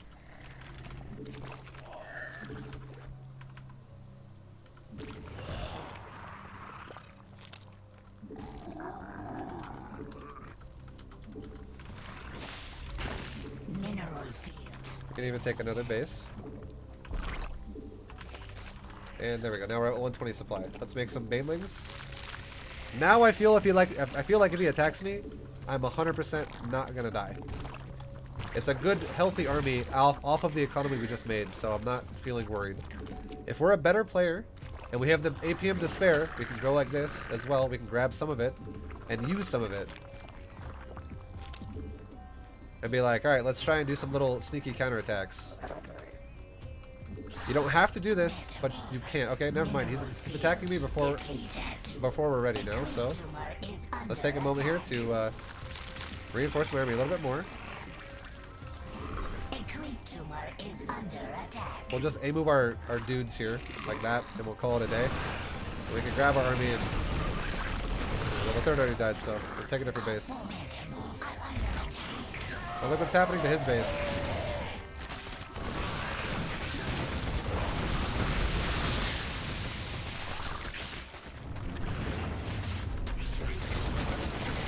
Mineral field depleted. So he killed my hatchery to let a lot of SCVs at his third die. And also he lost some depots. Mineral field depleted. I'm okay. Like, sure, that kind of sucks that my hatchery died, but that's still not a bad trade for me. I can take another base, because I'm getting a lot of money here, guys. My money is kind of insane at the moment. Let's get 2-2. And let's add some hydrogen. Also, let's maybe get another queen out here, spreading my creep, because he killed a lot of it. Again, the best thing you can do against Terran is fight on creep, not off creep. Do not try your best to not fight off creep ever. If it's a big game-ending fight. Like, here we go. He's getting ready to attack me. Let's spread my army out. Let's get on both sides of him. Let's take a fucking moment here to do that. And let's smash him like right here. Go, go. Get on top of the tanks. Now it's just a bunch of bio trying to kite a bunch of Banes. And let's not freak out. Let's take a second here to recuperate, reestablish ourselves in whatever the hell we're doing. Like my economy here is oversaturated. Let's fix that. Let's grab some drones that are excess. Send them over here. And now that we have a second, let's focus on attacking him. Make units in the meantime while this is happening. Alright, this is looking like it's getting worse and worse for an attack. Let's not do it. We actually just denied a fucking 4th base over there with one Zergling. That's wonderful. Let's just get ready to go hive and prepare a transition and try to max again as best we can. We can send this group of links here. We'll go A move here, shift, A move there. Try and deny it once again. He killed another one of my hatcheries. It's okay. We have a lot of them. Just keep trying to spread my creep and get that going all nice and healthy. We're gonna have to cancel this fire. Make a new one somewhere else. And there we go. Mineral field depleted. What's my worker count look like? We're at 61. That's not enough. The map's kind of like stalemated here for a moment. We should really focus on making some more drones for a moment here, because again, if we take a fight on creep, I'm pretty sure we're gonna crush.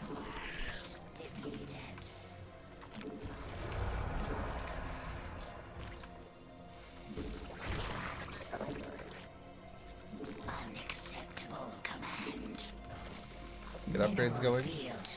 All upgrades going. We're at 72 drones now. It's more respectable. It's a good 80 drones roughly is what you kind of want, dude. That's like a good economy. Now we have a 78. Try to keep spreading my creep. That's the biggest goal of all here. That creep spread, guys. That dang old creep spread. Okay, he's pushing this side. So let's get an army. Make more Banes. We don't nearly have enough Banes yet. And he's dropping my main. Run my fucking drones for just a moment here. We'll worry about this attack first.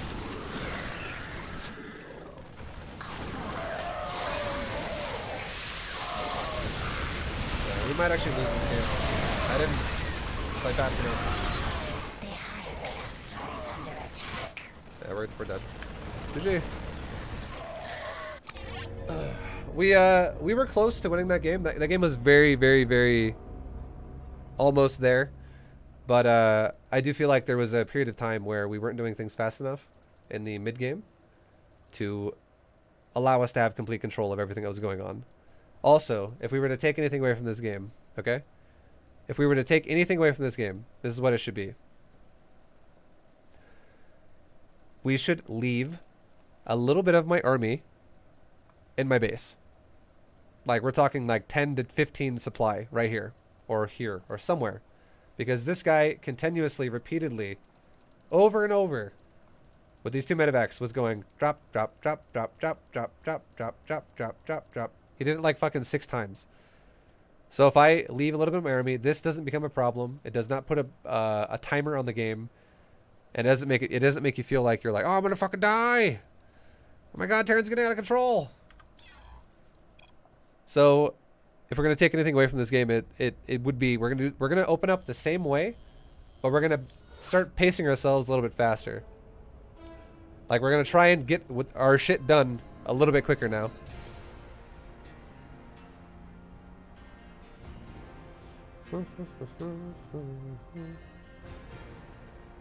When you get to a point, can you take a break to watch a rematch of Groovy Man and a best of 3? Or do I want a rematch?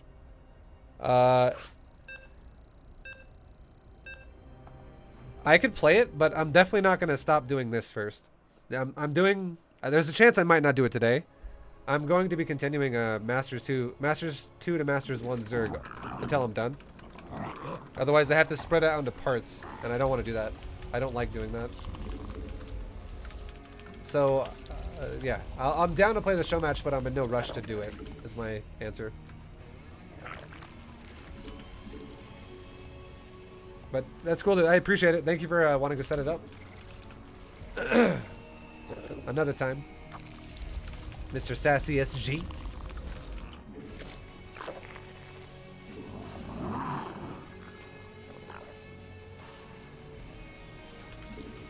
The game was already over before he chose to attack up the ramp. Not entirely. Not 100% entirely.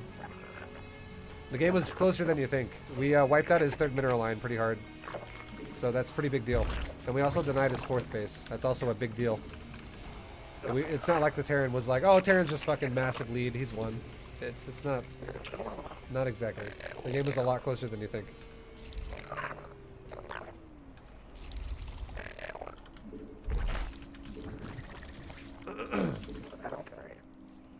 Alright, we're going to bring our Overlord back, and we're going to see if this guy's going to cannon rush me. Possibly, possibly. We can do a gas opener this time.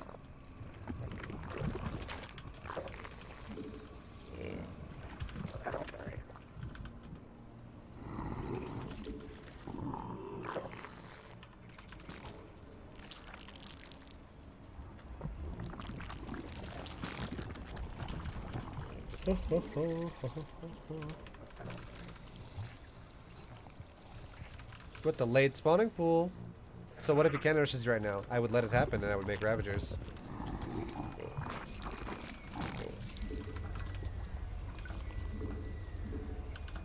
And I would just expand around it.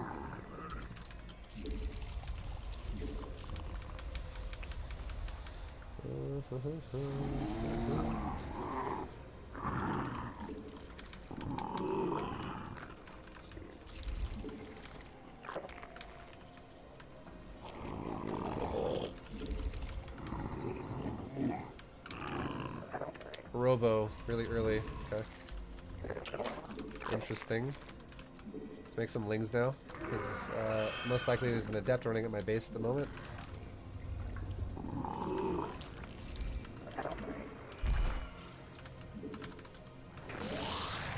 Oh yeah, he made a robo.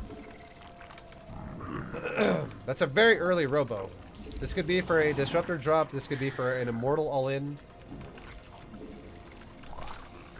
It could be for really, really fast Colossus timing. Those are the only things that would really make sense. But if he goes, it's looking more and more like it's Immortals because he's going Sentries. We'll keep tabs on his base as time goes on. And he's also made a Zealot. So if this starts looking like an Immortal all-in, guys, what we're gonna do is we're gonna go a Ling Ravager, and I will show you guys the power of Ling Ravager against an Immortal all-in Protoss. It's pretty amazing. How many sentries do you have? You have 2 sentries. It's looking more and more every single second like an Immortal all-in.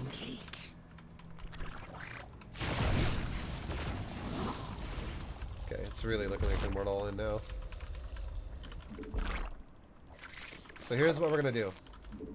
We're gonna get a macro hatch right now. Our forces are under attack. This guy is playing with fire, having his army in the middle of nowhere, by the way.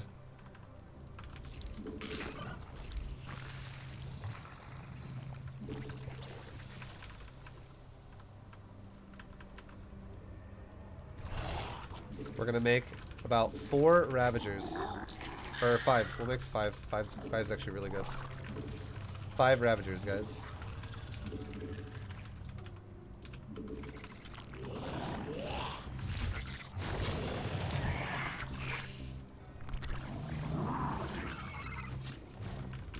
Our forces are under attack. This guy is so weird. This build is just fucking awkward. Let's make spores. This could be possibly DTs. Like, very fucking weird, but it could be. It's just really weird. I made a little bit of drones, and now full on with our creep spreading queen, we're gonna bring her back. We're gonna have 1 creep tumor going down each hallway, and we're gonna have 4 base injected, 4 hatchery injected lings coming out now, non-stop. This build is super weird. It's a very awkward Immortal all-in. There's the prism. It's going down the bottom side. Notice how his sentries are still here. This is why it's weird.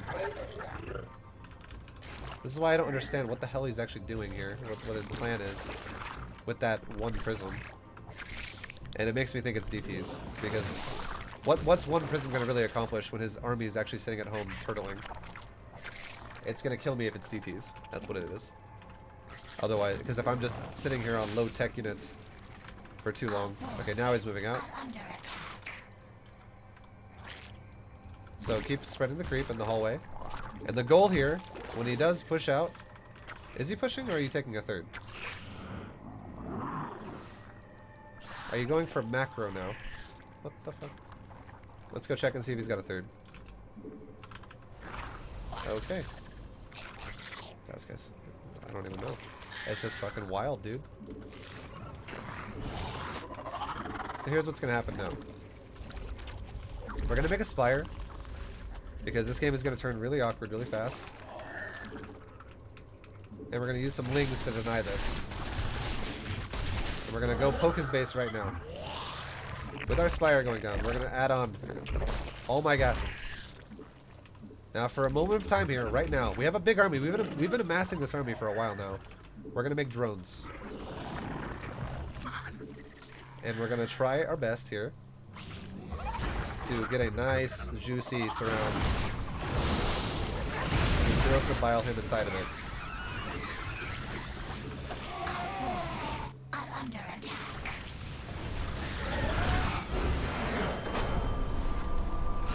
And from here, we were gonna go into Ling Muta off of a good drone count, which is 66 right now. And then go Ling Muta, and then take a fourth, and go from there. This game was weird. This guy had an opener that made little sense. It was an immortal all-in opener into a third.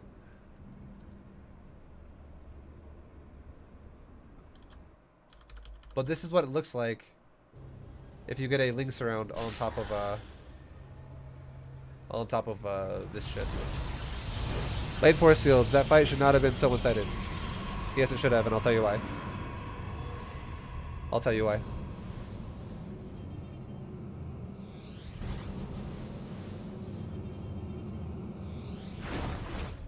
Okay. This is why this army is a complete hard counter to this army. Let's look at the raw DPS of his army, okay? He's got... these Templars don't have Storm, by the way. He's got 4 Sentries. He's got 3 Adepts. He's got 4 Immortals. And he's got 5 Zealots. The biggest DPS of this entire army are the Immortals and the Adepts. And there's not many of them. The Immortals aren't that big of a deal because they don't actually... like, they shoot relatively fast. They shoot about once a second. But it still takes 2 hits to kill a Zergling. No matter what. With an Immortal. So, here's the thing. He does have 4 Sentries that have 3 force fields on this one. He's got 3 on this one. He's got 3 on that one. And he's got none on this one. Because this one's been making hallucinations to scout my base. So he's in total, he's got 9 force fields, guys. Now, here's what would happen. If this guy were to go force field, force field, force field, force field, force field, it casts like 5 force fields right here. All 5 in this big hallway. This is a big-ass hallway to cover, by the way. But let's just say, hypothetically, he put 5 perfectly placed force fields. And it covered it exactly. To where not a single link could get through. And it was like no overlap. It was perfectly placed. All I gotta do is Corrosive Bile a force field. And I break it. If you guys didn't know that, Corrosive Bile, if you cast it on a force field, it breaks the force field. So I can Corrosive Bile a force field, and I can queue up a second Corrosive Bile on the force field immediately after, on the same exact one, and if he tries to replace it, it breaks immediately again. And I then can flood my Lings forward, and surround him, and if I surround him, it doesn't matter if he's force fielding side of his army, or if he's trying to force field to block me out. Does not matter. If I surround him, and it guaranteed is going to happen because of his placement here, because Lings are way faster than this army, I put him in a little donut, and I fucking Corrosive Bile the center of the donut. Because watch what happens. I actually break a force field in this fight. So, again, these are 5 force fields, like we just said. But he's panicking. He's like, oh shit! Force field! Those are not perfectly placed. These force fields on the bottom, they do block the bottom side. But there's a gap there, and there's a gap there. But he did place it well enough to where my Ravagers can't get through, but my Lings can. Now watch what my Ravagers do. I start casting a couple Corrosive Biles on his army, the ones that I can in range, but the ones in the back behind, they're out of range. These guys in the back cannot physically cast that far. So, I cast it right there. I cast the Corrosive Bile right here as well. Just one.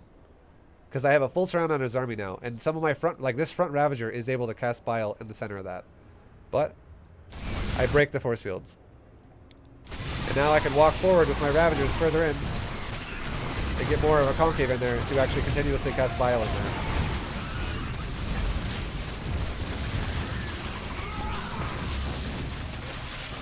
So Ling Ravager is amazing against Immortal All-Ins. And that's what we read he was doing. It's what it looked like. You're like, okay. He's making sentries and he's making a really fast robo with Immortals. I don't know about this one.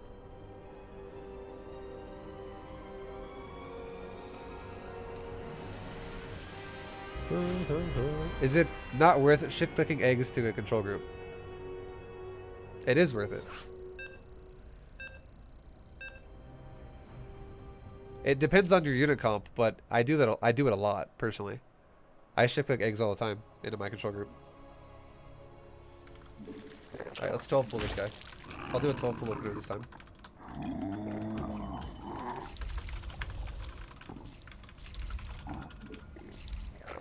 When you do a 12 pull opener, you don't have to build a larva and cancel it. I just decided after it's like muscle memory for me just to build a drone every game. But I decided after I built it, I'm like, you know what? Now let's cancel it. Let's do a 12 pool. Let's do a 12 pool, guys. Good old 12 pool. Bustaroo. Bustaroony.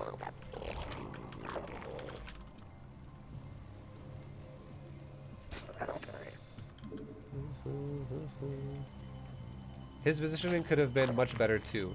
It could have been. But having a composition of very limited amounts of range damage against a mass Ling Ravager, you're in a very hard spot. Like, you're probably dead. The army I made is a hard counter to Immortal All-Ins, to Immortal Sentry builds.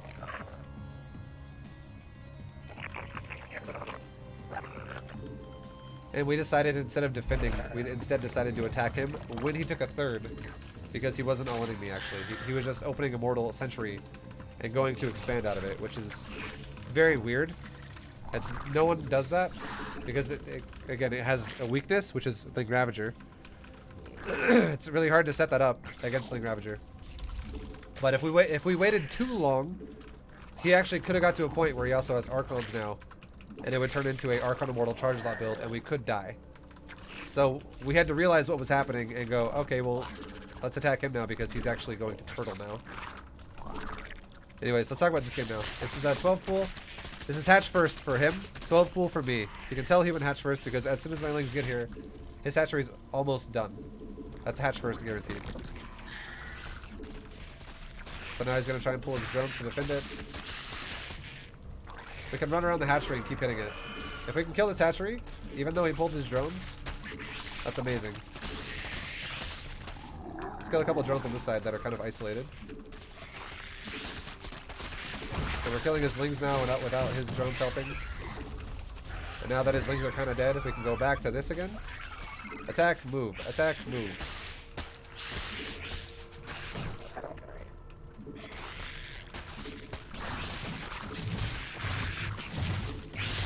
Drones can't really chase the Lings very well.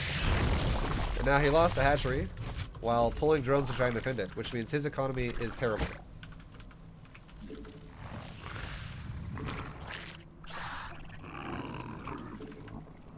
This Overlord's gonna die. Maybe. We need to run it this way, because fuck the queen up with the pathing.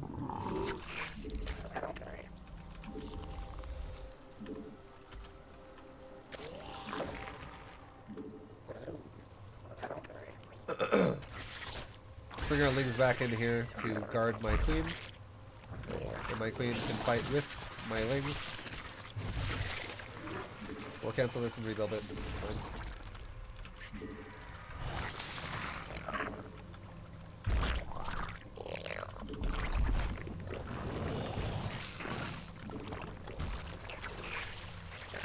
can go into that roach build that we talked about. The wall off roach build. Off of a superior economy to my opponent.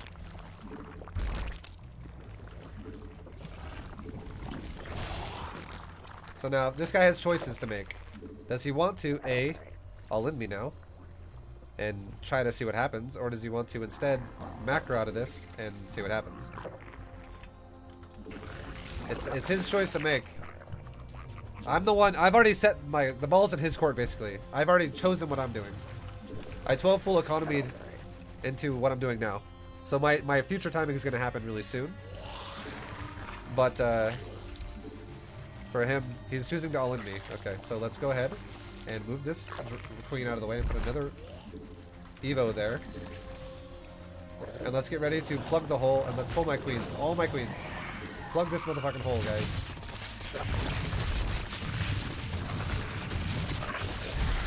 Make roaches as often as I can.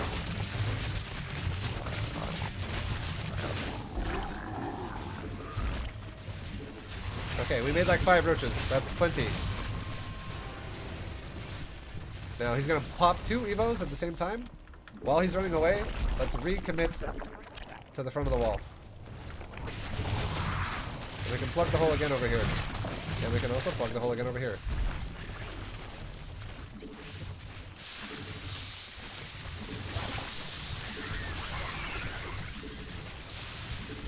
Cancel this. We can plug it again. You don't have to necessarily do what I just did right here. You do not have to do this, okay? If the guy breaks your wall, right? So if he breaks my wall like this, okay? The way I'm taking this, okay? This is the way I'm taking it. I'm going, okay, he wants to spawn all my broodlings out of these broken buildings. This is 12 broodlings that just spawned. And these broodlings will fuck his lings up really bad if he goes, I'll just stay here and fight. And I'll let your queen smack me while 12 broodlings also smack me. No, what he's going to do is he's going to run away from these. And while he runs away from these, he's going to let them expire, because they only last for 6 seconds, and then he's going to come right back and attack me again.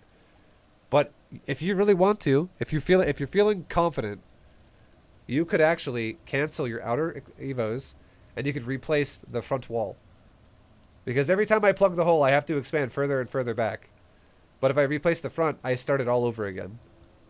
The only thing that's kind of scary about it, though, is if you cancel an almost done Evo, and you replace it with a brand new Evo, and he's got a lot of lings still, he might actually kill the new plug faster than it builds, and he might actually breach your wall.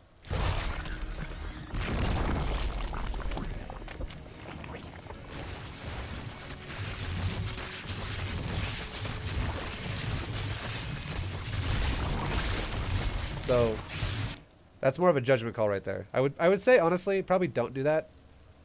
That's a bit greedy. That's a bit fancy. That's a bit greedy. Probably not a great idea to do that. I would say don't do that. It actually almost got me killed. Because as you can see, this guy's not making drones, guys. He's all-inning the shit out of me. That's how he responded. That's how he chose to react. Oh, I'm gonna all-in you now. And if we didn't cancel our last Evos, we automatically won. Because I could just eventually kill one of my own Evos to create a new door, and we're good. But now I'm having to pull more drones. It's probably a bad idea.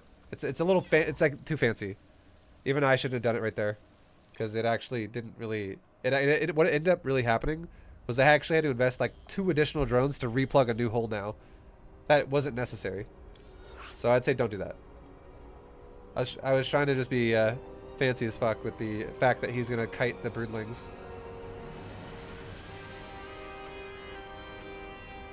What would be his proper response if this happens?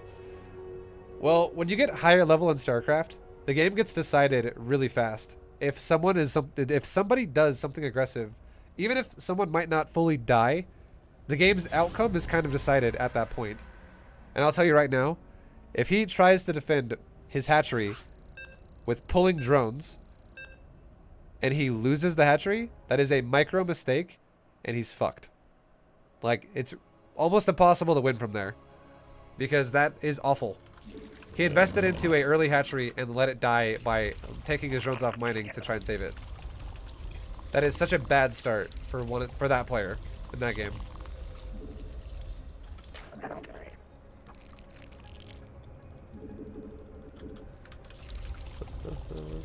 How would this play out differently if he didn't kill his nat? Well, then it would depend how many drones I killed. Or how much of his stuff did I kill? Because I'm not going to do no damage. I'm the one 12 pulling. If I do zero, let's just say hypothetically, I kill literally 0 units. That would be the exact equivalent of him losing his natural while pulling his drones. I would be fucked. It's like, wow, ViBE, you just lost a bunch of lings. You went 12 pull against a guy who went hatchery first. You lost all your lings, and you killed nothing. You're pretty screwed at that point. It's like, well, I microed poorly, and my opponent just demolished what I did, even though I countered his build. But if it's somewhere in between that, if it's like, oh, I killed 4 drones, or I killed 5 drones, but his natural stayed alive, then it kind of comes down to, you know, that. Like, how many drones actually died, and what are your follow-ups going to be? I would say if the guy's going to play standard and I'm going to play standard, where we're both going to macro, an acceptable number of drones to lose if you pull your drones would be like 3. If you lose 3 drones or less than 3, you are either you're most likely ahead. If you lose 4 drones or more than 4 drones, you're most likely behind. Like 3 is like the cutoff. 3 is like acceptable. 4 or more is kind of, it gets bad, really bad. So you should sack your lings to get the base. Killing the base is really easy. You can abuse the micro of that because a drone is slower than a Zergling. A drone also doesn't have the same acceleration of a Zergling. And you guys just saw how I did that. I literally ran around the hatchery away from his drones over and over, and his drones could never catch me. The only way he could try to catch me is if he went around both sides. Or if he started mineral drilling through to get his drones into my lings.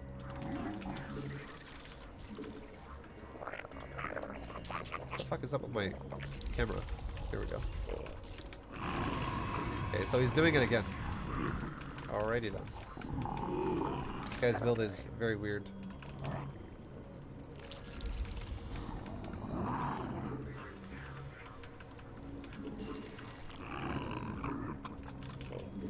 Should he have left his drones mining and just let the hatch die? No, that's also kind of bad. You don't really want that to happen either. Because if you just let the hatch die, the 12 pool Zerg gets a little bit of an advantage. Just a little bit. Not a huge one, but it's like guaranteeing that you're now at a disadvantage. And that's not a great way to play StarCraft. That's like just being like okay with accepting a little bit of a loss. It'd be the equivalent of saying, alright, I'm going to play a ZVZ. How about I start with 10 drones, you can start with 12. Like, it's not a big loss, but it is a little bit of a disadvantage. If you just go, fuck it, let the hatchery die. He does want to save it. You do always want to save your hatch if you can.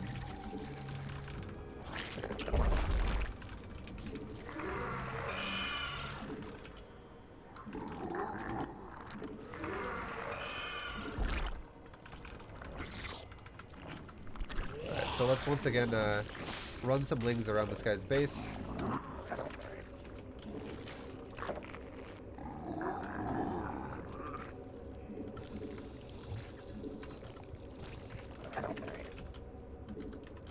Forces are under attack.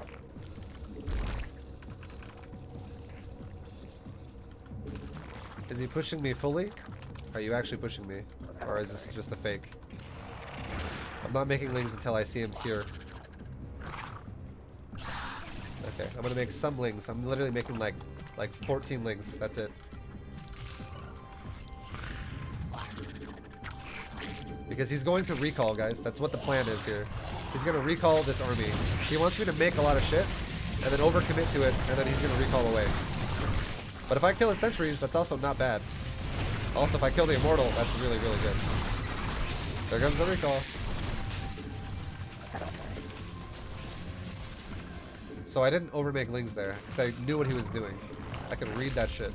You could assume. Be like, alright, well, why the fuck is this guy pushing with 4 units? And one of those units is an immortal. That's expensive. There's no escape here other than recall.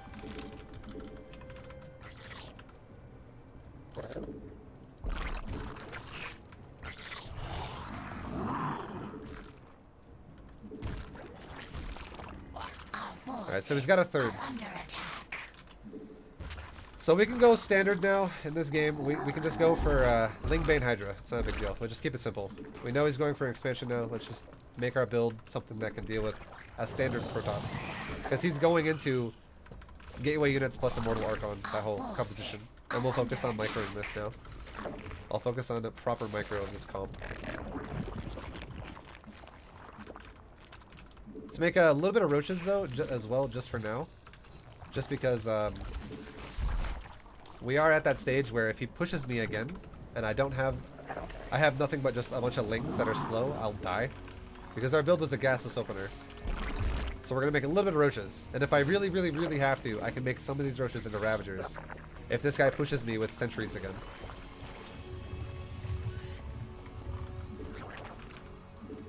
Unacceptable command.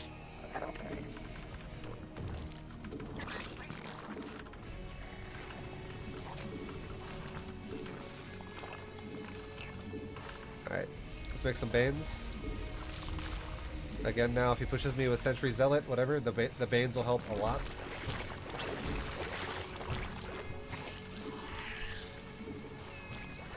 Unacceptable command. And now we can start making some Hydras and spend the rest of our minerals on Lings. No real big fights happened yet, by the way.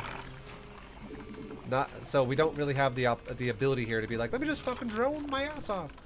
I'm gonna make drones, baby! Because if we make drones right now, and he decides, you know what, I'm gonna push you, I die. This is that point in Zerg where people don't understand, where they're like, do I want to be really greedy or not? Maybe. No. Nothing's happened yet, so don't be greedy. If I'm greedy and nothing's happened, I'm going to die. Now, similar logic to Terran. We're gonna make a few Hydras, stay on defense, guys. Mineral field depleted. A few Hydras stay on defense. They're going to guard my base from that prism. And now we're gonna get ready for a Protoss who's going to push me. Looks like he wants to come through the middle. So, let's split up around the middle. He might come through there. I saw his army there a second ago. I don't know if he's gonna commit to that. Thank you, creep spread. Okay, now it looks like he wants to go on the top, and he's going for Immortals and Zealots and Archons and all that good stuff. So once again, let's now split my army up. Wherever he's going, let's try and take a 50-50 spread on my army around it. Looks like he wants to go to the very top. He has an observer there. I see that shit. So let's set our army up in a way where we can surround him. We have mobility. We can totally do this. Mineral field depleted. Okay, there he is. Hello. Hi, yep, I'm over here too. Spread my army out a little bit. We're going to worry about spreading our army before this fight happens. He's already pre-force fielding the ramp. Is he backing up entirely? Is he paranoid? He knows this was a bad fight. Okay, let's pre-spread my army. Pre-spread my army. Come around in a big fucking concave. Move command my Banes into the fucking Templar. Or not even. Just fucking A-moved it, basically. That was like a lag spike right there. I don't know if you guys saw that, but I couldn't even control anything. Our forces are under attack. And now we can just break him. Our forces Okay, he's going for a counter. And yeah. Which, this counter shows me that he's got nothing defensive now. So I can send some of my army back home and leave a lot of my army aggressive. And I can just go like this. Drones! Mind my natural mineral line. Probably like 6 of you will die to these initial charge lots right now. But most of you will live, and I can come back and defend this. And I can just take this base when he kills this base. But he loses the game because this army wipes out everything. Because nothing's defending. Show us the surround again! So Ling Hydra Bane is all about the prep. It's like the pre-prep to the fight. It's nothing else. The mistakes that most Zergs make is the way they would fight this army. The way a lot of Zergs in Master League would fight this army right now. Or any league for that matter. They would be like this. Everything would be here for Zerg. My whole army. All of it. It would all be right there in a big fucking blob. It would just be a big Zerg blob. And I would be like this. A move, the Templar. And then as soon as he starts storming me, I'm like, all right, let's split. Split. Let's split as much as we can as I'm getting stormed and try to make it good. Try to make this fight cost efficient. That's terrible though, because this allows the Protoss to storm everything, fixate everything on one angle of storming. So it's like you're walking through like a checkerboard of storms everywhere you go. And it's just like your units are just dropping like crazy. And it sucks really bad for actually, by the time your units make contact with the Protoss, and you're really like on top of his army, Sex with me. you've already lost so much. Yo, Mike Man, after the stream, dude. Just kidding. Twitch, that's not actually happening. I'm not proing myself out. He was joking, and so was I. if you don't actually, if you do shit like that seriously, you totally get banned, dude. It's like I'm just a fucking prostitute on Twitch. All right. So guys. So obviously you guys know I'm joking, but I'm like, I gotta kind of make that apparent, because what if they actually, someone clips that and sends it to Twitch? That'd be terrible. But yo, guys, pre-spread. That's all it is. The pre-spread. We see where he is, we pre-spread. Because he's looking, all he's doing is he's looking for storms. His army stays in a clump. That's how Protoss works. Protoss does not really want to spread their stuff out. It's always a clump. Also, by the way, Mike Min, thank you very much for the 26. That's a big donation, and I do appreciate it. Thank you very much, dude. Give us his point of view. I'll give it to you after I explain this one thing. We'll just, again, it's all the spread. Keep tabs on where he is and spread before you fight. Try your best to spread. We pre-spread. Look at this concave for us. It's big. We got units all over the place. But he's like, oh, I backed up. So if he backs up and he's over here now, if this is the new location of his army, and he also broke these rocks, if I had an army down here, an army over here, and an army over here, that'd be amazing. Because what I would do, the way I would micro that, is I would click behind where my army would surround him at. So if my army's over here, and over here, I'm not going to click right there. Because my army over here is going to go forward, army over here is going to go forward, and it's going to give him an exit. So where I would want to go is where I would fully surround him, which would be the final location. So all my units block his exit. Block his exit. And these units are going to block his exit anyway because they're just ramming him forward. The majority of my army is going to be on this side anyways. You want to get behind him at all costs so you can surround him. So instead of going storm, storm, storm, storm, storm, storm, and that's it, and you're just walking through a fucking meat grinder of electricity and you're just dead, you actually go everywhere on both sides. So it's like storm, storm, storm, storm, storm, storm, storm. Like it has to go storm everywhere. Way more, it's way less damage that I absorb to his storms because it's so much more spread out, and it makes his Templar way less scary. And ultimately it turns into this.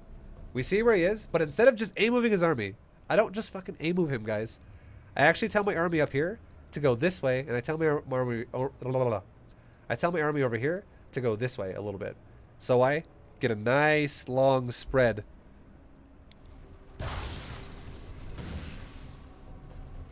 And now when we're engaging, he can't just be like, 2 storms will cover the entrance to my army. He can't do that. He now has to storm all over. This is like a massive concave for Zerg here. And now he's storming everything in a nice arc. He's like, yeah, I got some good storms here. Sure. But because of how spread out my army was, we're getting a much better engage now. This isn't even the best spread I could have had, but it's good enough.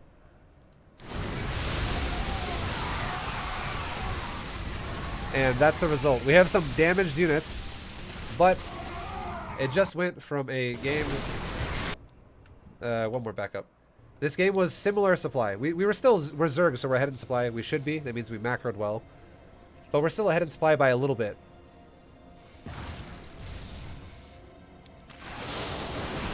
So as the fight starts, it was 191 versus 148. And now it ends up at being...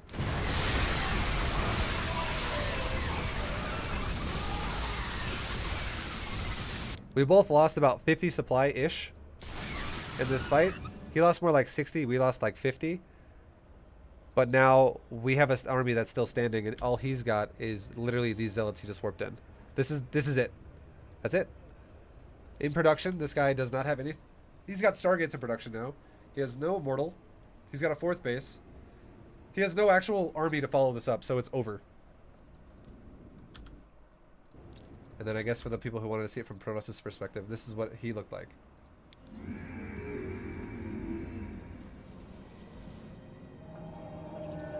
It's fragile. It's all about before the fight starts. Mineral field depleted.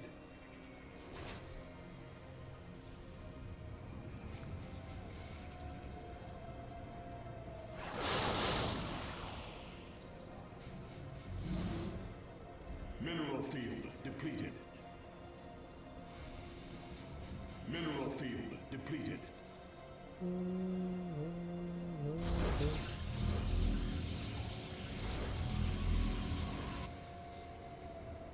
So he was building pylons when we were setting up the big surround, and now he's panicking. And he realizes his army's absolutely dead. Like, he cast his storms, his Templar all immediately died to the Banes, and then now what else can he do? He's fully surrounded, so he can't physically micro anything there anymore. Fight's gonna, whatever is gonna happen is gonna happen. And for those of you who know my upgrades, I had level 1 melee, and that's it. Just level 1 melee. And that's all of it. And he quits right here. It's just the setup. It's all about the setup, guys. That setup.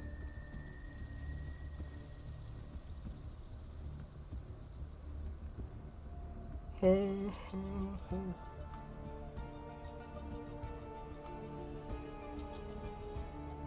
I post a link for a clip? Yeah, sure. It'll get deleted, but I can still see it. And I can repost it for you. The only reason why it's gonna get deleted is because you're not a sub, and the way I have my channel set up is all non-sub messages get deleted, just because it helps me deal with bots that way. I can fan out the bots. There you go. Here's a repost for you guys who want to see it. This is what Octo Owen just linked. The link I just put in chat. What's my record? I don't even know. I've lost a few. But I'm also using... I've lost a few, but the thing I would like to say about losing a few games here is that I'm not trying my best to win every game. I'm using every game that we're playing as a learning experience for you guys. So I'm trying to explain everything while we're playing it and really thoroughly talk about shit. So it's not... I don't know. I feel like the question of have you lost yet is... Of course I'm going to lose if I'm majorly distracted. Like 100 to 3? I have no idea. It's definitely a much higher win rate than loss because I didn't lose a single game on my Zerg until I was Master League, I think, or maybe Diamond.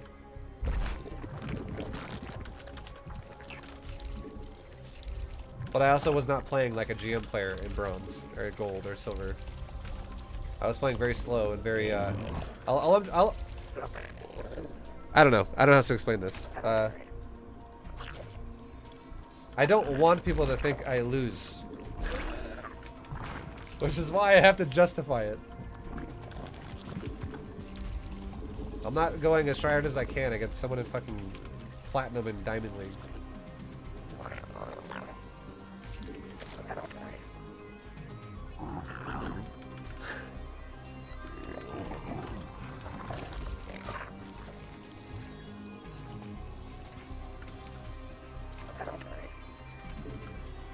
I get asked that question a lot, and I don't know how to answer it. Alright, we're getting bunker rushed again. Let's go ahead and give him the Ravager, the 1-2 Ravager punch. It's actually, I think it might even be the same guy. Maybe. It's a barcode.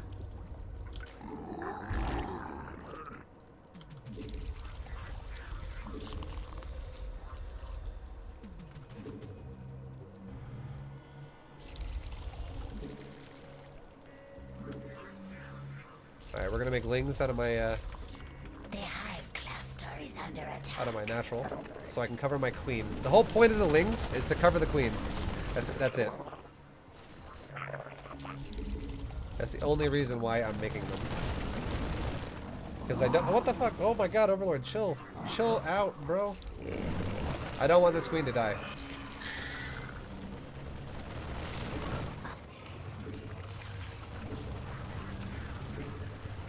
Now I put a creep tumor down there so I can keep my creep in the expansion. It makes it easier for my Ravagers to destroy the Terran. And now behind this, I can start making drones again. Our forces are under attack.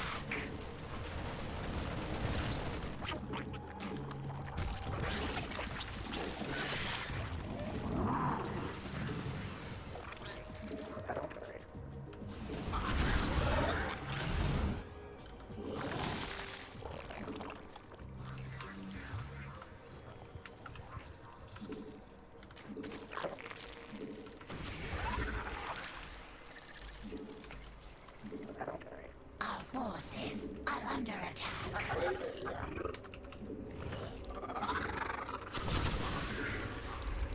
Get rid of the bunkers that are in range of killing my my hatchery first.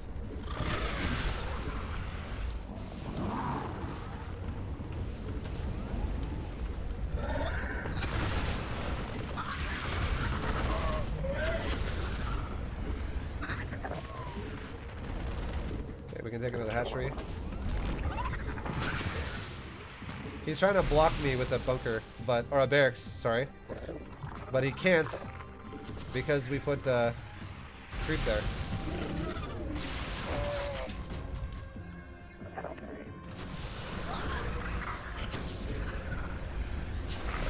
Okay, well, he's actually not an idiot. He put it on the other side. So he knows what he's doing. He's trying to delay my expansion as long as he can.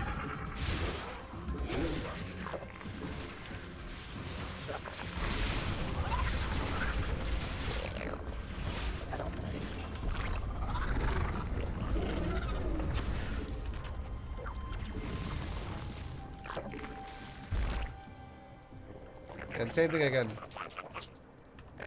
We'll go into a spire, and we'll go from there. To prevent us from dying to some weird cheesy follow-up.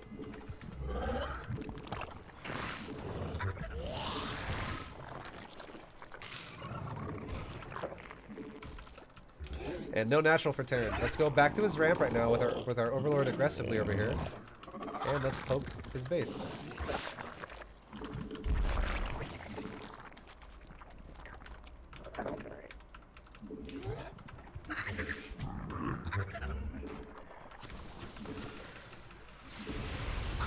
Okay, he's got a tank defensively, so we can outrange this with Bile, but we should not auto attack the bunkers or the depots anymore.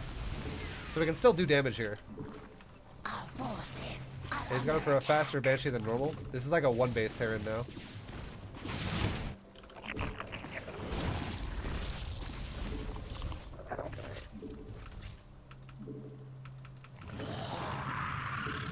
And there you go. We killed the Banshee, guys.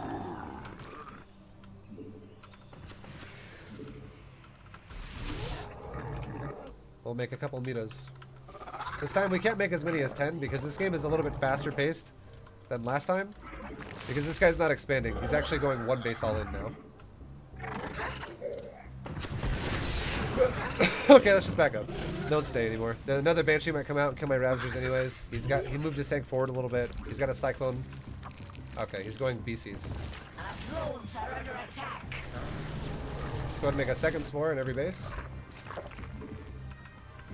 And deal with the BC. Make drones.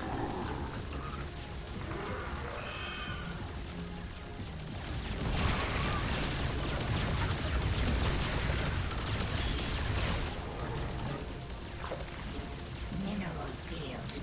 And we'll make a couple Corruptors, guys. But this is like a one base all in. Just throwing that out there. Field depleted.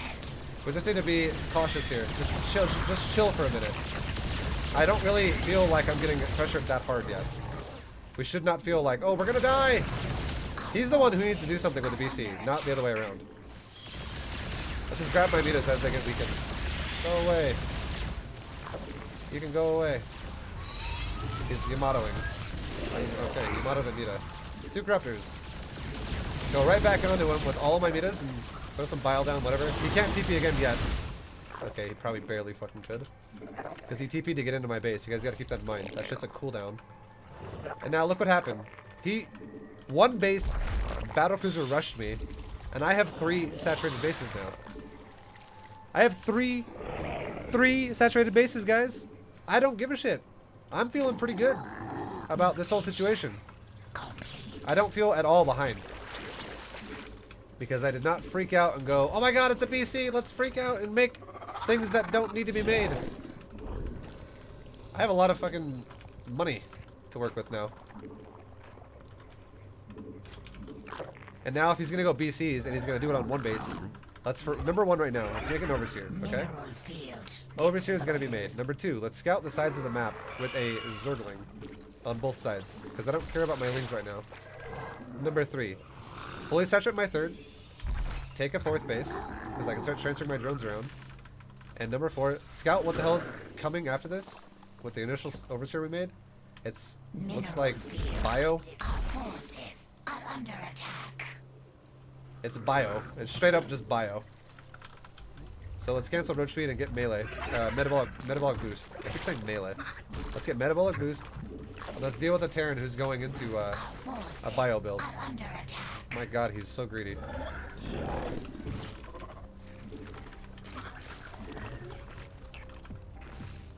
This guy's better than what I expected. He's actually got a good base count already.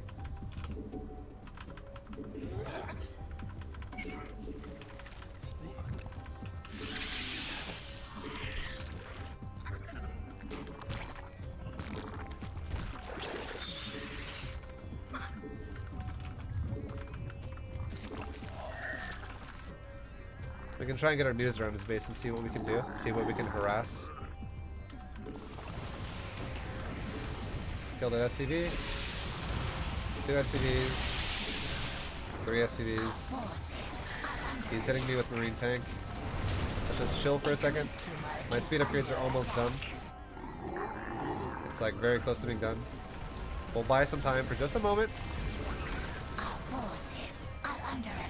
Just wait, chill, hold the phone. We can have our Corruptors go attack that battlecruiser. And now Metamorphosis is complete. Now let's go fuck him up. I'll get a way better trade now.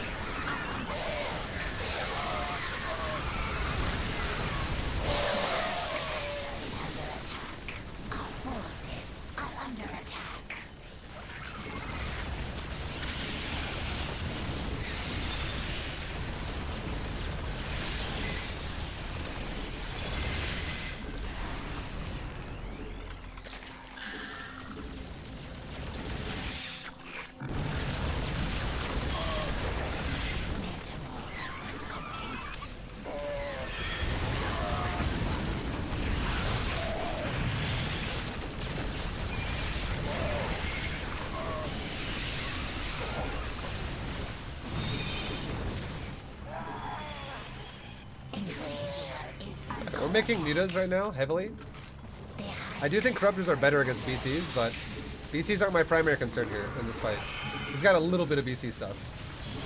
My primary concern in this fight is actually the medevac, the Marauder. That shit. Like, 1 BC is not going to make me just die. I can make mutas to overpower 1 BC easily, and then the rest of the mutas can overpower all this stuff. Getting to a lot of Marines now. His upgrades are only 1-0 though. Fuck it. Let's fight it. I have a lot of muta. Because of the way this game's kind of gone here. Let's keep killing his bio as it's spread out. If I keep killing bio away from the medevacs, this is really easy. We'll send my Lings to his natural because that's where the bio keeps coming from. Mineral field depleted. Go 2 upgrades. Get another base. Now let's go straight into the natural, guys.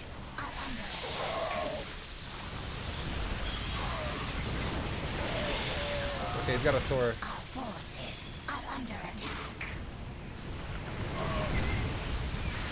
We're killing a bunch of SCVs though now. Magic box the Thor. Focus fire the medevac. Okay, he just lifted it to death. Always, if you're gonna magic box the Thor, you always want to focus fire the medevac first. You always want to focus fire the medevac while magic boxing, and if he somehow unloads it, then deal with the Thor. Never, even if the Thor is already on the ground, you want to kill the fucking medevac first. Unless the Thor has literally like 1 hit point, then sure you can kill the Thor. But if you don't kill that medevac, that Thor is going to continuously get picked up and dropped again and picked up and drop again. And if you don't magic box and you allow your shit to A-move, your mutas are going to keep clumping against the medevac as he flies away, and he's going to drop a Thor that's going to AoE you every time over and over. What is magic boxing? Magic boxing, just as a brief explanation of it, there's a lot of tutorials about magic boxing on YouTube. If you really don't know what it is and you really want to know, just Google it. Go to YouTube and type in Zerg magic box, Mutalisk magic box, and you're going to see plenty of stuff that's going to teach you about what it is. But the idea of magic box is that you keep your mutas spread out by having your mutas moving forward in a already spread out formation, and you don't let them just A-move and clump up against units like a Thor that can AoE really hard and splash your units. Because the Thor has an AoE that does not cap damage. It'll if there's 5 mutas clumped up, or if there's 55 mutas clumped up, it'll splash every muta the same. An Archon works the same way. There's no limit to how much it can splash damage. It can splash as many units are there. So if you magic box, which is you have your units already spread out and you fly past them and attack when you're over them, it keeps them spread out, so the AoE is reduced heavily because you're not clumping your shit together. All right, we're playing a GM Protoss. A GM Protoss. We'll do a gasless build again against Jomare. Jomare.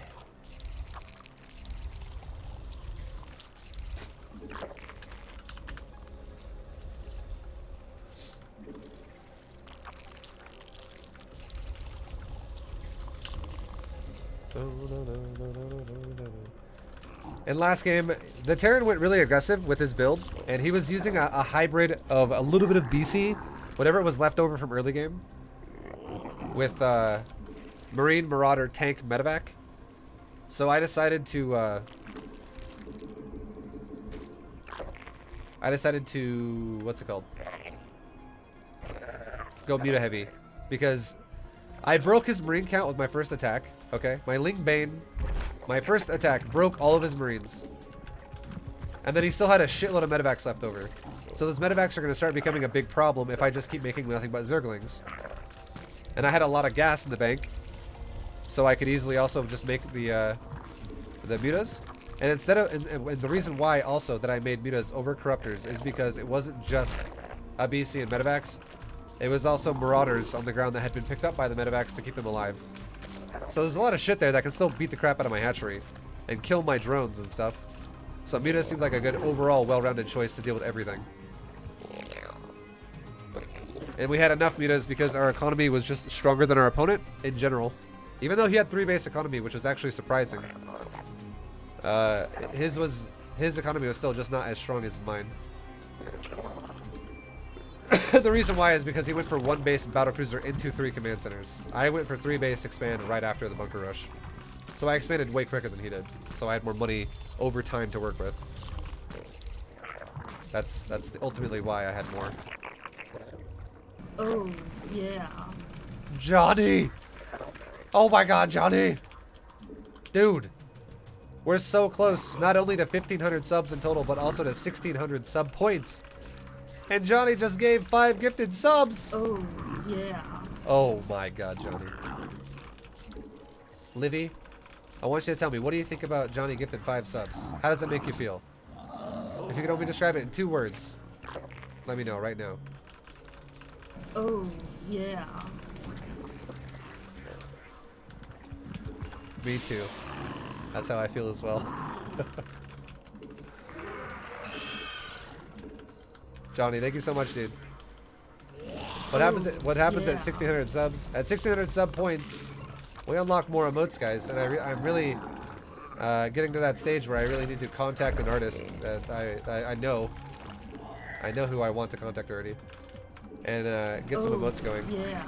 I have a lot of availability on my emotes here, guys. It's pretty awesome. You guys are supporting the crap out of the stream. And thank you very much for doing that.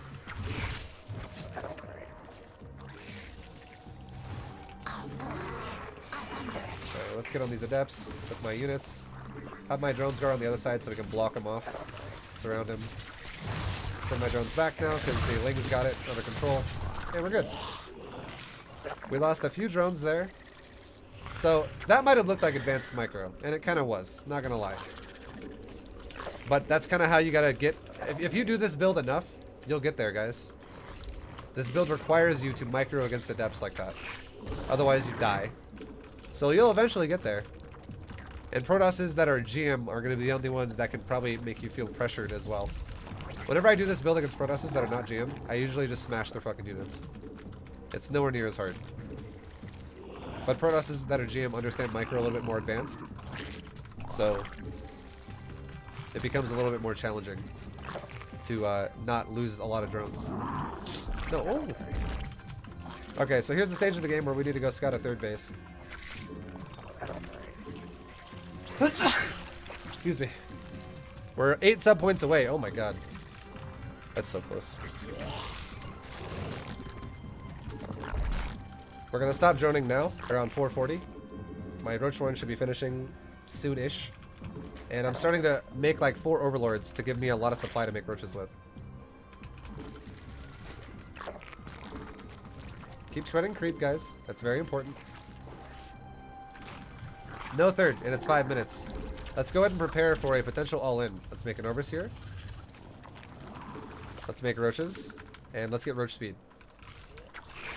And let's get ready for a nice, juicy Protoss attack in my base very soon. There we go.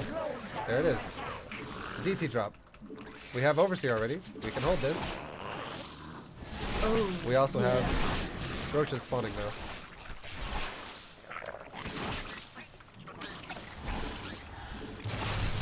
And now let's make drones because this Protoss just failed a DT drop.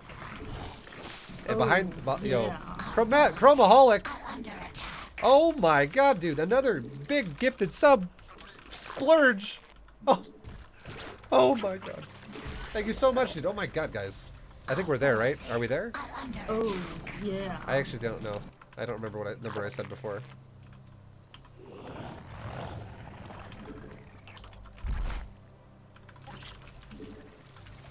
But here's what's happening. Yo, Chromaholic, thank you so much, man. I fucking appreciate it. Oh, Welcome everyone to the stream. We need to get our queens together, and we need to overpower this prism. That's what I'm trying to do right now. Overpower a prism, guys. Overpower the prism. We can go Ling Hydra Bane again, just like we have been before. Yeah. We can keep our composition basic. But we're not adding in this tech until we're fully saturated on 3 bases. Just so you guys know. I'm not doing it before that. I'm doing it after.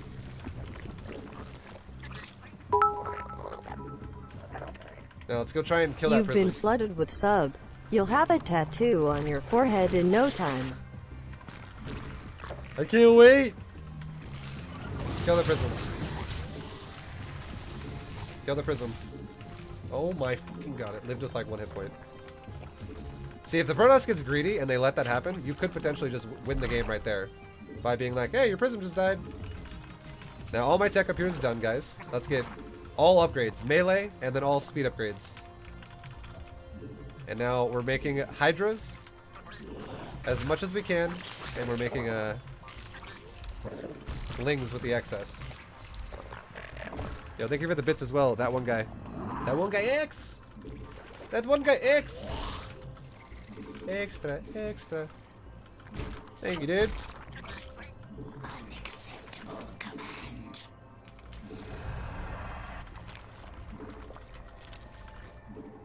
Alright.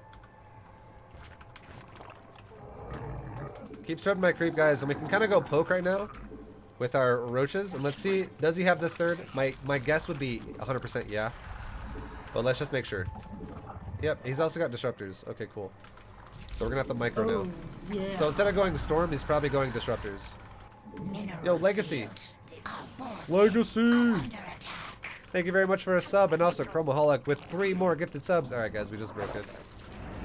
We just got to the next sub tier. Oh, yeah. Holy shit, man. It happened. Chromaholic! My dude! Bringing us over the finish line here. Legacy, thank you, dude. Chromaholic yeah. with another 3, dude. Guys, very much appreciate it. Love you very much. Thank you for all the support you give the stream. It's actually crazy. I didn't expect this much support doing Bronze and GM, but you guys are supporting the hell out of me, and I super appreciate it, man. That's fucking awesome. Mineral field depleted. Mutation. Yo, Rummel!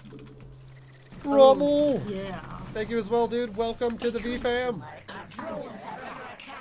Alright, this guy's attacking me on the bottom. Let's let me focus on this game for 1 sec, guys. Sorry, I'm about to die otherwise. I love you all very much. The stream is amazing. We need to not die right now, though. Fuck, we're dying. Oh my god. Okay, GG.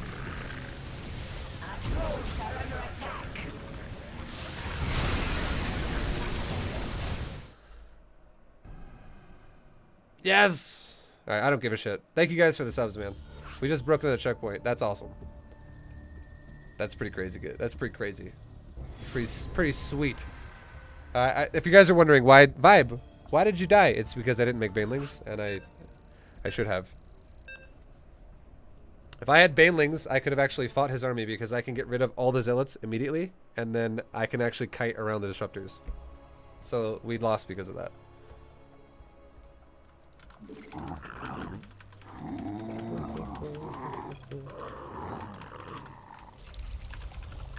Alright, we'll go for a standard game this time. Since this is going so well, you're going to have to think of the instructional you will do when Reforged comes out next year. I'm not as good at Warcraft 3 as I am at StarCraft, but I'm still pretty good at... I am okay at Warcraft 3. I would say I'm probably like Masters level in Warcraft 3, but I'm definitely not like top level pro status in Warcraft 3. Like if you were to compare me to like Grubby, there's a pretty big difference there. I never played Warcraft 3 at that level. I never tried to play Warcraft 3 at that level. So I don't know. I don't really think I could give a super good instructional video in that game. Or like a guide.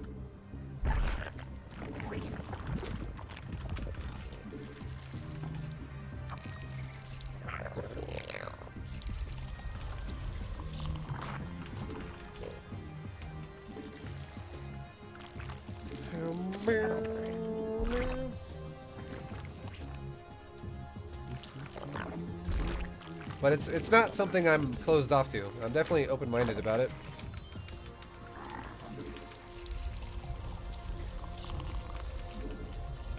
Grubby plays Warcraft 3 like you play SC2? Yeah, I know. That's my point. Like, to make a guide for people to get into Warcraft 3, I'm nowhere near at the level I am of StarCraft, so it would be a lot harder for me to make a guide, is all I'm trying to say. But I'm not opposed to it. I might do it.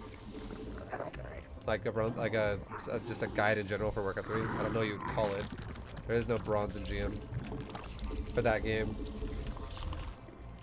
From rags to riches, from shitter to hitter,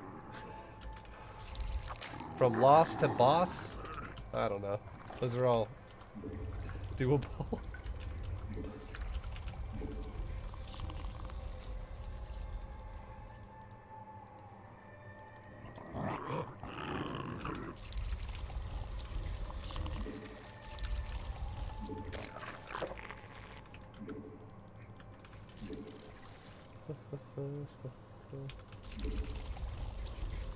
Alright. So we are going for a defensive greed build. I have the potential of early Banes and also early Speedlings. And I'm going to take a third base in just a moment. Or like right now. Now I can have my Lings cover my drone. Excuse me. Okay. Let's have another couple Lings back here defensively. And let's go push. Oh, there we go. Let's go attack that. That's the third base going down right now. in the make. That's a third base in the making right there.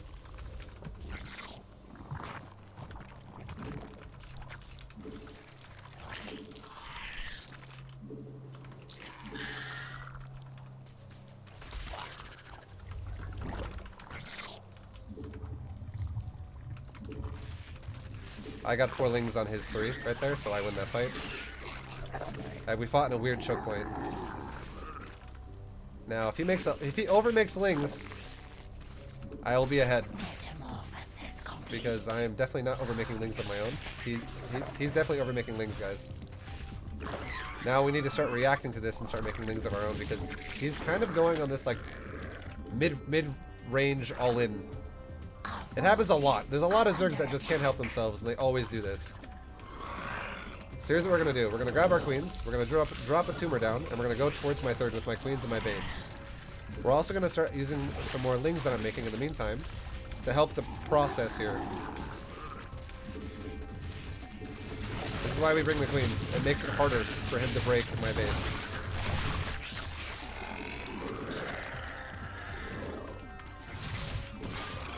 Now let's go around and knock the lings out, because he's going around the opposite way right now. Watch this shit. Game's over. So the queens help a lot at zoning. They're amazing at zoning, and we make a creep tumor so that we can we can have our queens be mobile. Lol. The perfect setup. Oh man. Anyways, we drop a tumor down because we know, okay, this guy's going, like I said before, he's going in that like, I'm gonna fucking make lings now and I'm not stopping. So if we look at the worker count, we're winning in workers, which means we're getting a bigger and bigger lead throughout this game of just economy. But our opponent, he's made so many more lings than I have, and he's making nothing but lings still. He's literally just going ling bane, ling bane, ling bane, ling bane. He's doing this all off of 7 drones on the natural and a fully saturated main with 1 gas. Look at our main. It's pretty much fully saturated. How many does he actually have on the gas? He actually had 3. He had 3 because he's mined a lot more gas than I have by about 100. So he's got 7 on the natural, and then again the main. We have a fully saturated main with 2 on the gas as well, and then we have 15 on the natural, which is like a fully saturated natural, pretty much. So we have a lot of income here compared to him, as you can see. It's 1,800 versus 1,300. And then all we got to do with the extra money we're making is let's add in some extra queens. Adding in 3 extra queens is, which is what we have here, is 450 minerals, guys. So one of these queens can eventually become a creep tumor queen for this base, and then these other 2 of these 3 queens can just be like roaming queens that can put down creep tumors and possibly eventually go kill overlords. There's not really too big of a deal about it. It's just that these queens right now, at this moment, are queens. I have new injecting queens, but these queens can zone his banes just like they did right here. They did the job perfectly. Fucking perfect. Okay? First thing they do is they kill Zerglings that try to kill my banelings. He's not going to send a pile of 10 Zerglings to kill a baneling, because that's exactly what I want. So what he's going to do instead is he's going to send 1, 2, maybe 3 Zerglings to kill a baneling. And while he's doing that, my queens can zone him off. Yo, Beast McCoy, thank you so much for the 51 months, dude. I got paused for just 1 second. Because Beast McCoy, that's a long sub. Hey, Beast McCoy, you're in the 50s. Not only that, you're 51. Okay? You're getting close to senior citizen subscription. Senior citizen subscription. You're getting close, dude. You're in your 50s now. Make sure you're eating healthy. You're an old school sub, dude. Thank you so much, man. It's been awesome having you here the whole time. My God, that's a long sub. But look at this. The lings are chasing my banes. It's normal micro, but we're zoning the lings off my banes with queens. So he just lost 4 lings for nothing right there, which is great.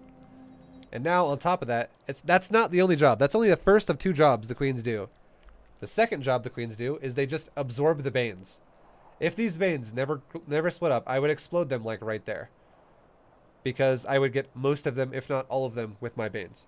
But he spreads them out like a good Zerg will, so he doesn't lose them.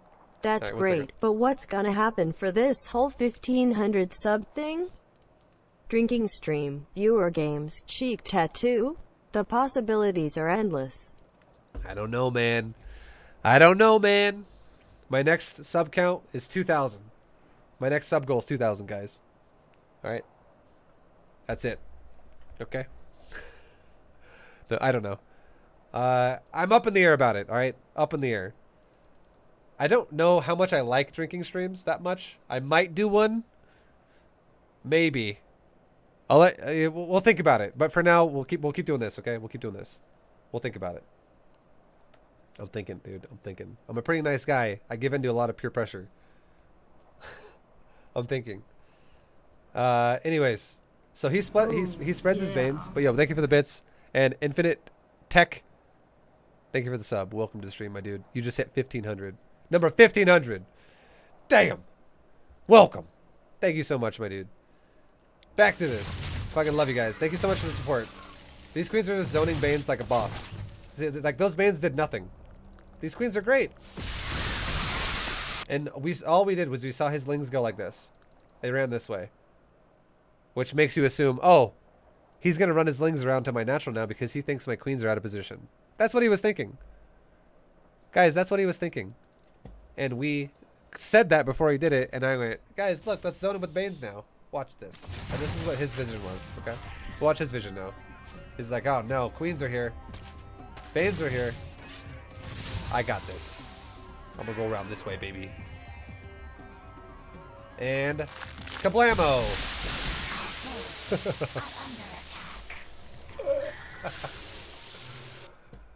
Oh, man. There you go. It's just basically a defensive economy style Ling Bane opener. Because we're making drones and making little bits of Ling Bane. Little bits of Lings to go scout his base, which tell us, oh, he's owning me. And then also little bits of Ling Bane to defend my base alongside queens to have Banelings defensively and, you know, extra a little bit of extra Lings here and there. But if we look at workers graph, I pull ahead. If we look at army value, he should pull ahead, but then when he runs into Banes, it no longer is ahead. That's the whole plan. That's the whole plan of the build. We just let him come to me, and I can use queens and Banes to zone him out. It's very, very, very cost efficient.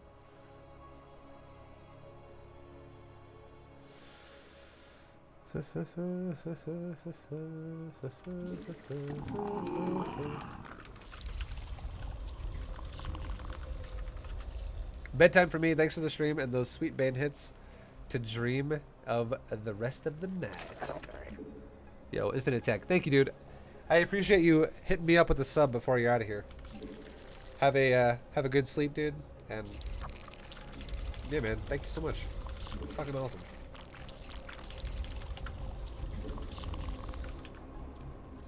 Just know that everyone here right now watching my stream, none of you have to support anything that I'm doing. But the fact that you guys are all choosing to do it is actually pretty sweet. So I can't say thank you enough to all of you guys for wanting to support what I'm doing, because you literally don't have to. So thank you guys. Thank you so much for all the support you guys give me all the time. It's fucking sweet. It's pretty nice of you guys to do that. How many games of StarCraft 2 have I played? Honestly, probably like 50 to 60,000. Not even kidding. And probably about 95% of that, or 99% of that, is Zerg. I played a lot of Zerg games over my 8 years of playing StarCraft 2. Okay, I'll say 98% of that has been Zerg. I feel like lately I've been playing a lot more off-race, so it's going up a bit for the off-race. But it's mostly been Zerg. That's because when I was a pro gamer, I was a Zerg pro gamer, so I was full on with that.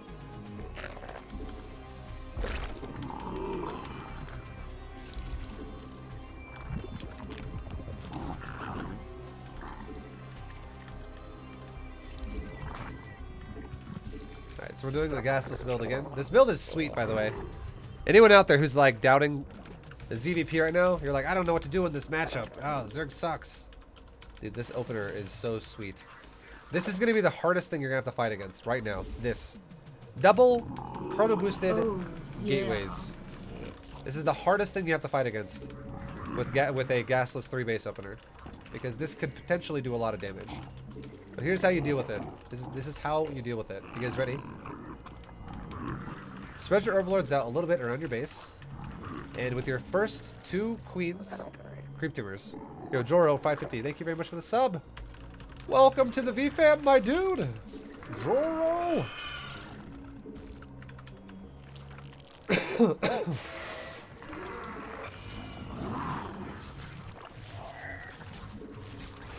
drones are under attack.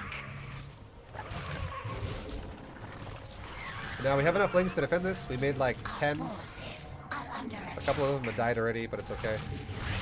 We've already killed an adept. Let's pre-surround. Never mind. The queen's gonna kill it straight up. And there we go.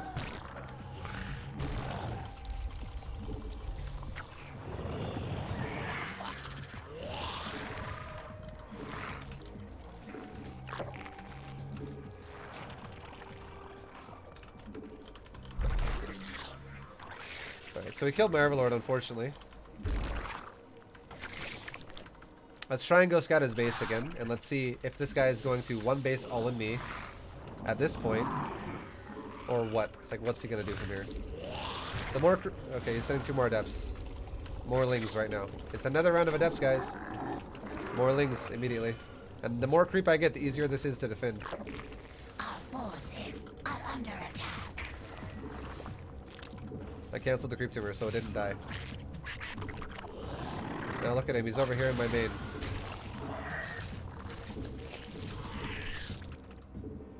Let's go ahead and chase the adepts right now. Chase the shades. Chase the shades, chase the shades, chase the shades.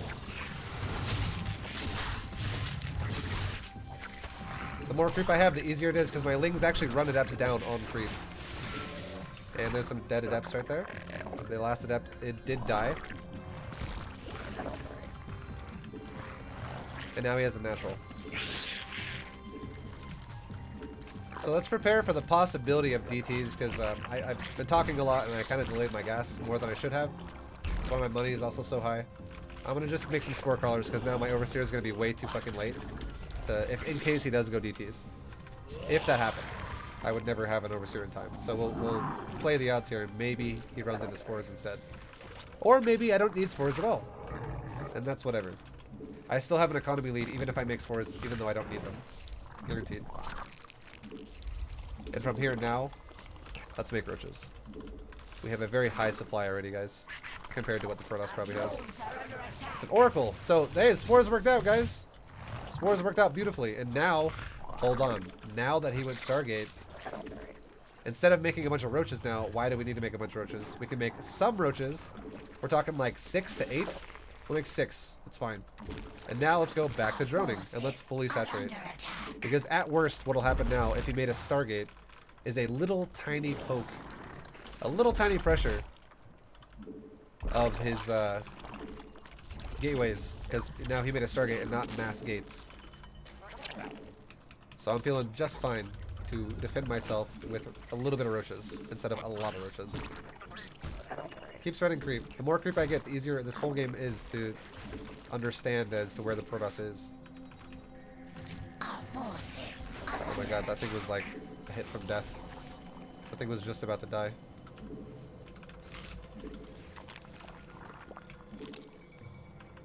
Alright, so if we look at this, the Protoss player most likely has taken a 3rd base, because my Ling over there is now dead. Okay, there's some adepts. This is that harass we're talking about. Most likely not an all-in, guys. Most likely just a harass adept squad.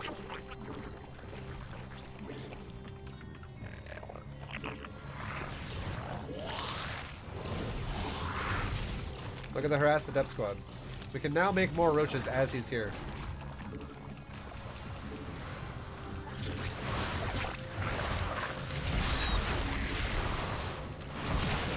And we'll run around my drones accordingly. have some roaches chase the adepts. Run my drones around accordingly. Whenever they're near me, I run away. No, roaches can chase them. Roaches trade really well against adepts, guys. Metamorphosis complete. And now we have roach speed as well. So now we have more roaches. Gonna catch these adepts. Under attack. Now he's throwing away an army. He's also recalling. Most of them died, but now we're making drones because of that whole logic. I love how my logic that we talked about before continues to apply.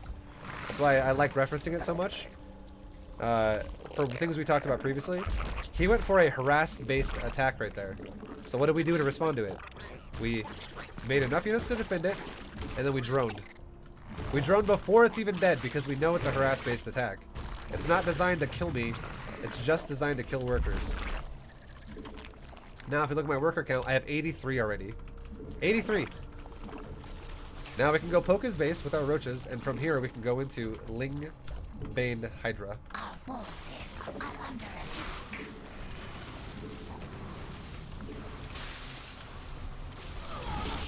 We might even just kill him with the roaches. Okay, no, he has multiple robos. And a Stargate. And now he's got a shield battery healing an immortal. Let's just back up. We don't need to stay. We can take another base and just keep making hydras. Because you can see our supply is also, our minerals are not fully spent yet. But now we made a lot of economy while making just roaches to defend what we were dealing with. We're going to spend all this money really soon on a next big round of Hydra, whatever they're called, Hydra larva. The next time we get a big larva inject popping off our bases, our money's going to go spent.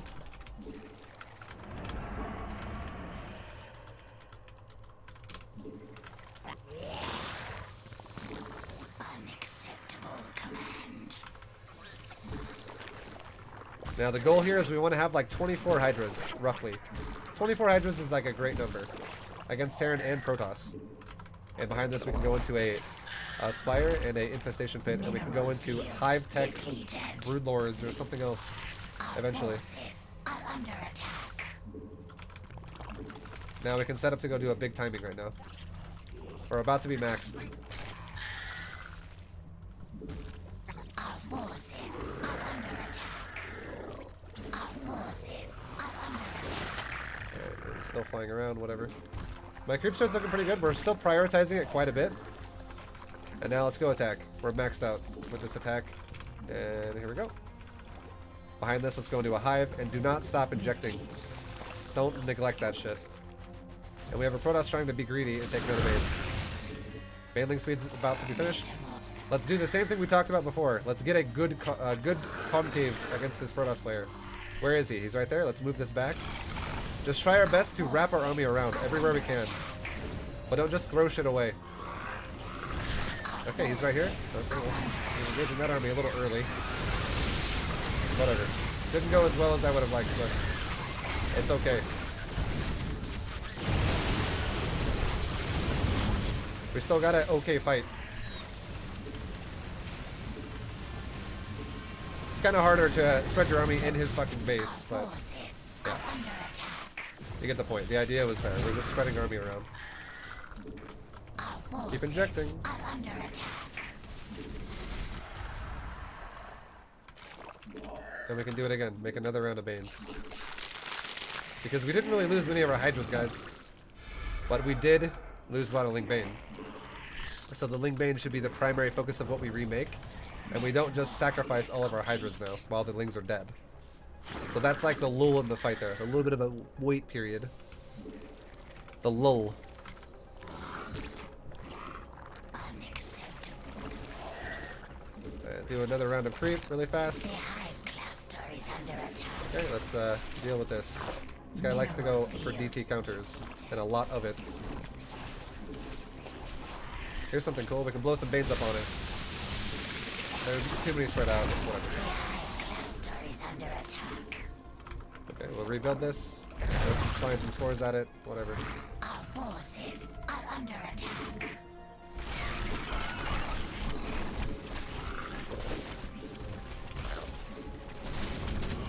Mineral field deployed. And now from here, we should probably go for the base that's the most exposed, which is this base. That base is like on creep. And let's go ahead and start making some corruptors right now to switch into broodlords. This is why we always make the spire. Going into broodlords is Protoss's bane. Mineral field depleted. Here, this is the perfect. If he's gonna defend this, here's how we can perfectly set this up. Or Baneling, Hydra, sit here. Zerglings, go this way. Zerglings, go kill these zealots.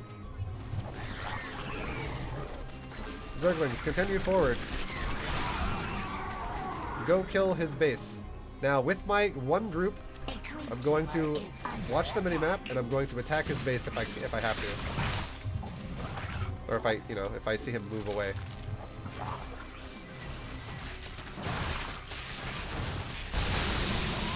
Hey, it looks like he's moving away. Let's have one go attack the top base. One, go break this right now.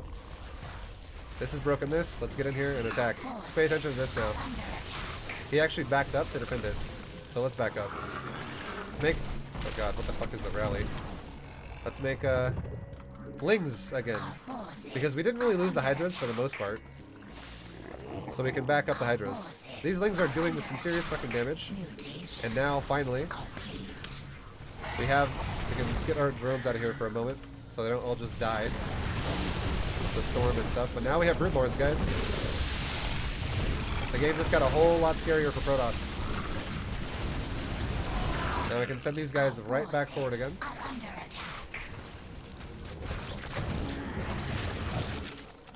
And there you go. Now we're back in a position of complete control. And this Protoss is going to have some serious problems. That little cute fucking timing right there. Whatever. Let's just reinforce the spines here. And what's my drone count looking like? It's 72 now. So I'm now at 74. Now let's increase it. Just make some drones because we lost some throughout these fights. And don't overextend my army. Let's rely on the broodlords. If he was not there, I would have done it. But if he's there, I'm not going to overextend here and be like, YOLO! Okay, now he's blinking forward. Now we go. Now if he backs up, we back up.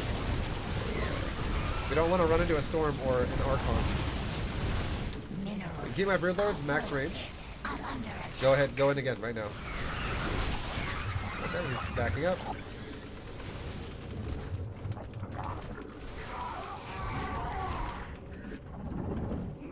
There's an Oracle somewhere doing some shit. I heard it.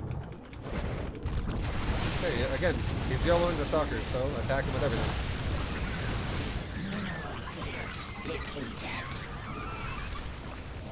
Now his army is dying much faster than mine is. Broodlords are really, really, really annoying to deal with. And we already prepared another round of corruptors to make another round of broodlords. Meanwhile, let's take a moment here and go look at my bases and go fix whatever economy sucks, like that one. Let's make a new base somewhere else. And just fix the economy. We can add some more spines here so it doesn't get overpowered later. And continue the pressure. Continue the upgrades. Let's go push again with broodlords. Upgrade level 2 carapace. This base can start saturating over there. Get some drones on these gases properly. Fully saturated main or base down here now. Perfect. Support my brutes with my army. And he ran out of money. That was him running out of money. Because he's taking fights that are not as efficient as mine. Because as you can see, we're a little bit ahead here in the efficiency tab. And he does not have the same kind of income that we do. This is why this matchup is so economy based. Because whoever can keep a better economy than the other is going to be able to continuously pump units and overpower the other one eventually. Especially if he's playing a style that is Blink Stalker based. This style is not Deathball. This style is very much about trades. And, you know. Yeah, like he ran out of money because he lost a lot. He was losing more than we were every fight. All right, now one thing we gotta go over really quick. I kind of made a mistake, and I want to go back and show you because this game should have ended prior to what it did. It should have actually ended with my first Broodlord push, and I'll show you why. I'll show you where we messed up. It was the first time I tried to hit his army.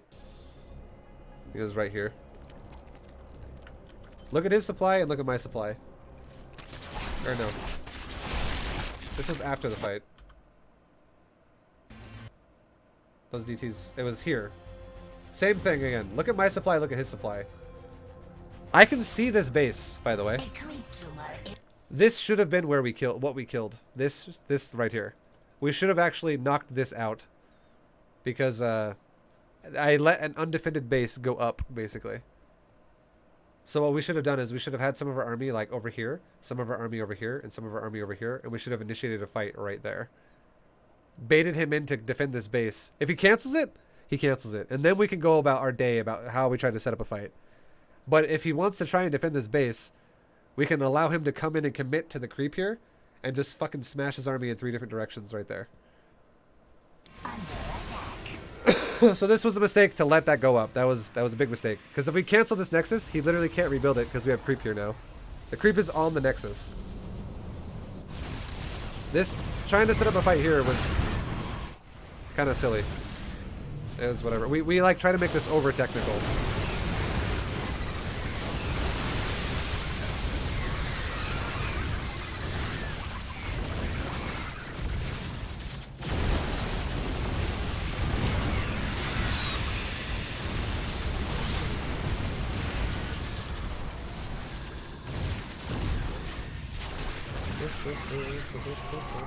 Even with how it all went, it still wasn't the worst. But like right now, once again, we should be 100% killing this base. That should have been a priority, for sure. Don't let your opponent have more bases.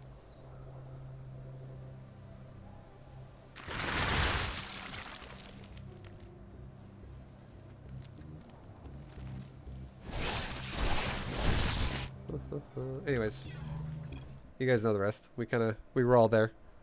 You guys know how it is. Just make it like your #1 goal to not allow your opponent to expand as much as they like. That's very important.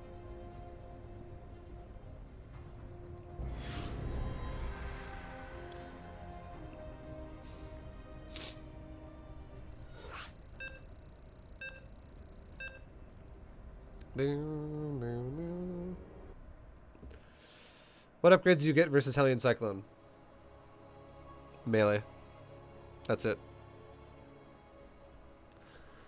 Because you don't want to be going Roach Hydra for very long. It's just an opener, and you eventually want to go into Spire-based play with Lings supporting them. And Lings not only upgrade your Lings themselves, but they also upgrade your Broodlords. Because it upgrades your Broodlings. So it's melee upgrades are great. Alright, we'll do a standard speedling opener this game because he's random, and I'll just play for a mid-range build. 17 hatch, like 17, 17, 17, just something very standard. Hatch, gas, pool.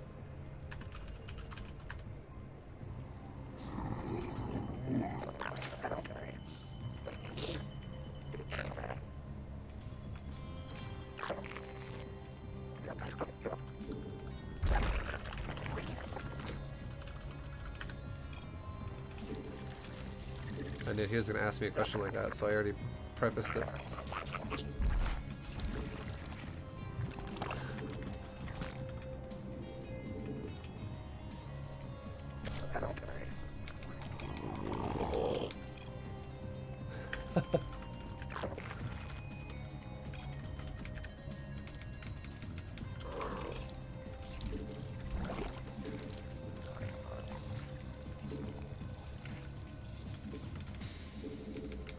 Alright, so he's probably not Zerg because we haven't seen a single Overlord pass by my Overlords. So I'm assuming Terran or Protoss so far. If he's Zerg and he's hiding his Overlords, that is something that could be happening too. So we're not going to just assume it's not. But we're playing mid-range.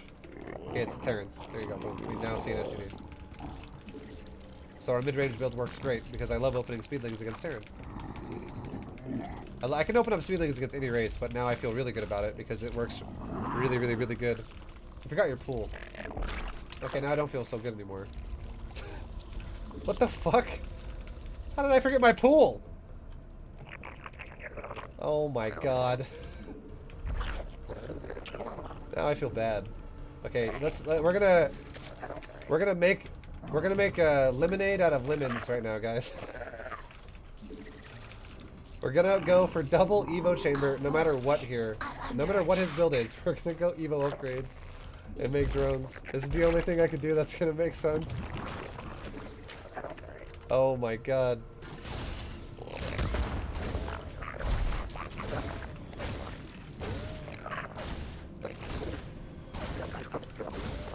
I can't even make a fucking spore crawler.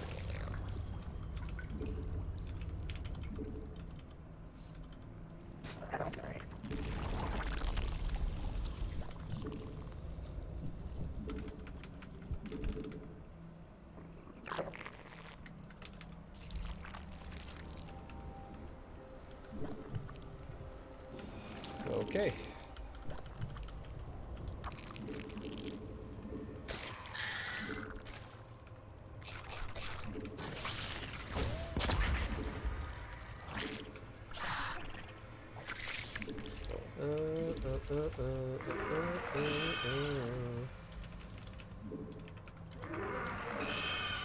Okay, now we're gonna get speed. So we actually have a 1-1 speedling opener coming out now. Our queens were delayed though super hard because our fucking pool wasn't thrown down. Oh my god. I don't even know how I forgot the pool. What a wild game so far. Okay, he's got Hellions. This is bad for us. Oh, holy shit. I hit the windows key. I made 3 overlords here. This way they're not going to die and it's still going to be useful. We're just going to go Baneling. I'm gonna take a risk here. And we're going to assume this guy is going for just Hellions into bio. Or if he's going mech, hopefully I can go Ling Bane and like get a surround on his army. Either way though, this is like not great. Our upgrades are almost done. When you fight against Hellions, it's the reason why this is really bad is because if he decides to YOLO in my base, I'm gonna try and have to fight him with slow Lings guys without upgrades. Upgrades aren't that big of a deal, but the fact that they're slow, I can be kited all day on creep. That's the scary part.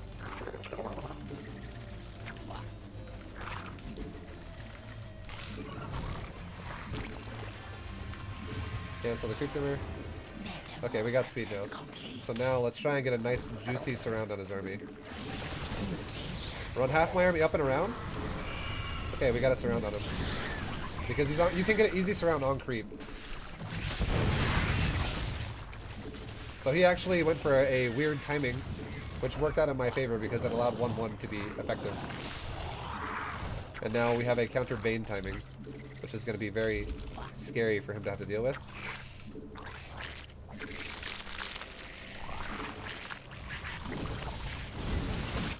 So that was fortunate that his build kind of lined up to be bad against my build.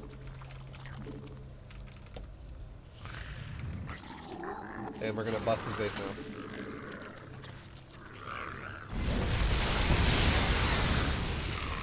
Get on the SCVs, do not blow up the Hellions. Only blow up the Hellions if you have like 6 to 8 of them and they're all clumped up. But if it's like 2 Hellions, don't waste your Banes. Blow up the SCVs instead. Okay, well it worked out. Crazy game. There you go. Now you guys have an idea of how to Baneling bust the Terran as well. Because I haven't really done any all-ins with Zerg that much. Obviously you don't want to forget your pool, but and you don't also when you Baneling bust the Terran, you don't have to necessarily go for 1-1 upgrades before it happens. But the logic I just gave you there is actually really important. Only ever blow up your Banes on his army if it's actually a large clump of his army. If it's like isolated, a couple units, like we're talking 5 supply, 6 supply, or less, not as impactful to blow up your Banes on that. It's more impactful to blow up his entire mineral line instead. If you're like, if you know, if he's got like 20 supply in total and you're running by 6 supply, don't fucking blow that up. It's not going to be the best for you. It's not going to be the best. Alright, we got another GM Protoss. I keep playing GM players.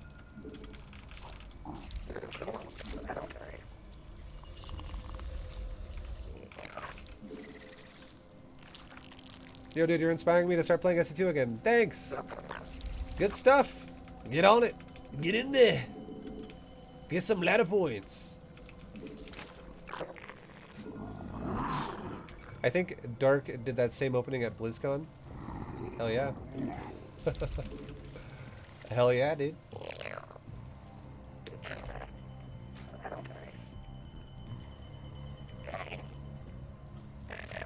Okay, let's take a different base because he's gonna block it. That's fine. You can send another drone down right now to go attack the probe. If the probe builds a pylon, we can just go into a speed build. If he does not build a pylon, we can go into the hatchery again.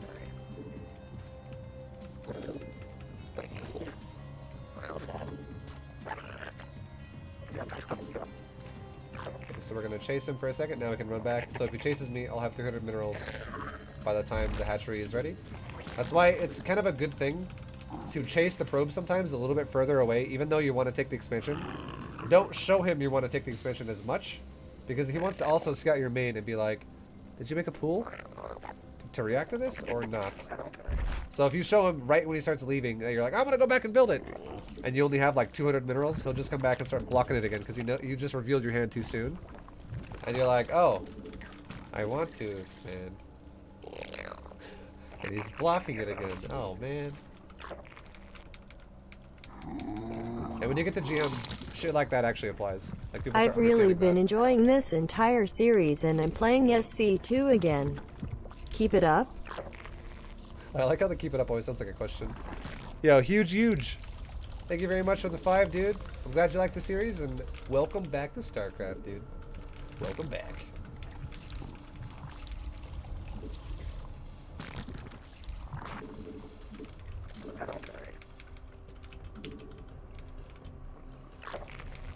Alright, scout further into his base.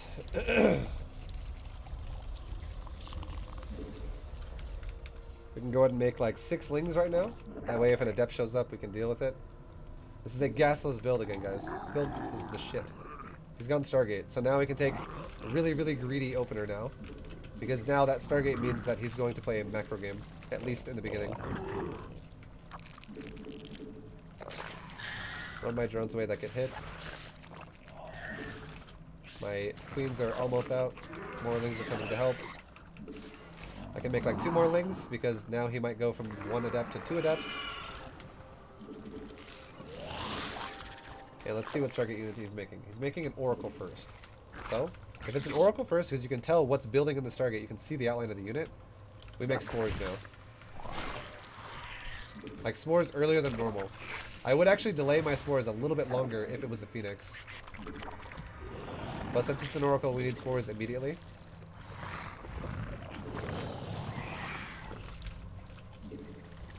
And now we can make gases around 340.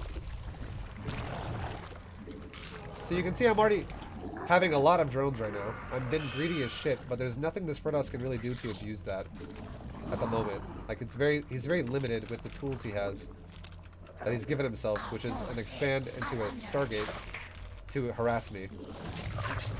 He's extremely limited. So I've lost 0 drones off of a 3-base hatchery opener. Super greedy. And this is a GM Protoss, so it's not like this guy's bad. It's just this, if you know how to execute this build, it's greedy as fuck, and you can get away with it quite often.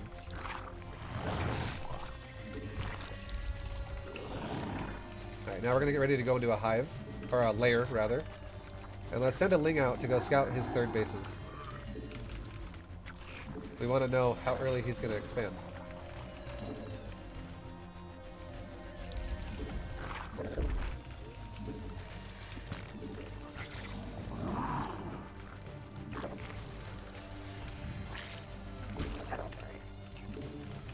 Keep starting my creep, all that good stuff. There is the 3rd base. Okay. So now we're going to make a safety amount of roaches. We're talking like 8 roaches. And we're going to make drones in the meantime. I'm actually going to do my build, by the way, guys, this game. I'm not going to go Ling Bane Hive in this game. I'm going to do my fucking build. This is my build. If you guys want to know my ZVP build, I'll play my serious build this game.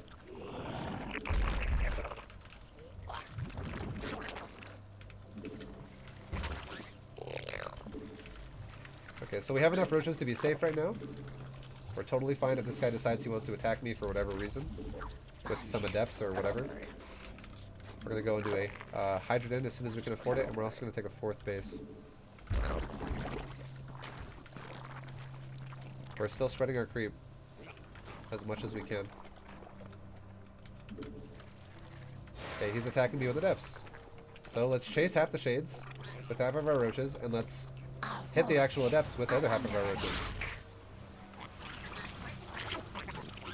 Get ready to chase shades again. Now we're not really too worried about taking damage from this. Roaches do really well against adepts. So we can go into Hydroden and Evo Chamber. And we have a 4th already started. Okay, I mismicroed that. But he canceled it, thank God. Because I let him actually get positioning on me for a second there. Now I'm actually going to build a round of drones off of the fact that I have very little right now. I'm going to build a round of drones. A very little army. I'm still going to build a round of drones. Because this guy's going for pure harass. Pure harass. And I'm going to start a lurker den. Don't necessarily have to go lurkers, but I can use it in case the time arises where I need it. Okay, he actually committed that. So now I can kill the adepts. He didn't mean to commit that, which is why he's recalling. But he still killed only 1 drone and lost like 4 adepts there. Not a good trade. And he also burned a recall, which means he doesn't have chrono boost.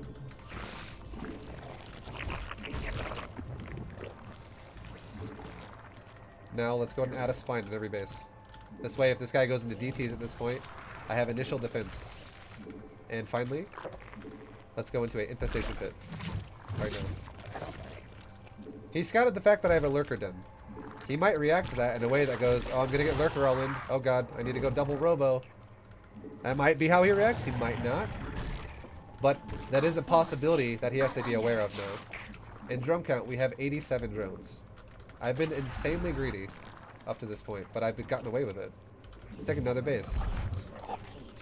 We're now going into Hydras, and we're going to get melee, the melee upgrade next. We got level 1 range weapon, but we're going melee next, and we're getting metabolic boost. Now with our infestation pit, we're going to get a hive and a spire. Now let's start posturing around the map a little bit more. Because now this is the time where my economy is really kicking in. And we want to use it. Or he's going to attack me. That also works. There are no Colossus. Or there's a Colossus, sorry. There is. Okay, we need lurkers now. That's why you get the lurker den. If this guy goes Colossus timing, we get lurker.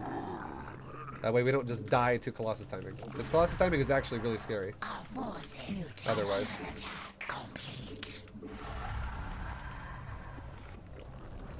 I'm surprised he actually went for Colossus even though I have a lurker den. That doesn't make a whole lot of sense. But he probably just feels confident. Which is why he did it. Because lurkers can hard counter the fuck out of Colossus. That's why I say that. Okay, now let's let's posture around. See what we can do. We have metabolic boost, we have speed on everything now. We're good to go. And we're about to be on our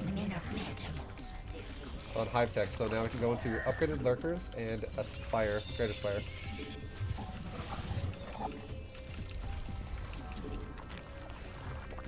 Let's try and poke around and see what we can do. Okay, he's got an army there. Let's go attack that right now. Let's go kill it. Nope, sorry dude, your army's gonna die. Let's also increase the spine count in my main so that if he warp prisms me, I don't just lose my greater spire or something random like that.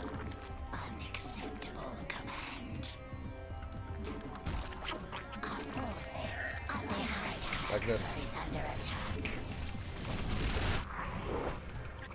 We'll leave one lurker in my main, just one.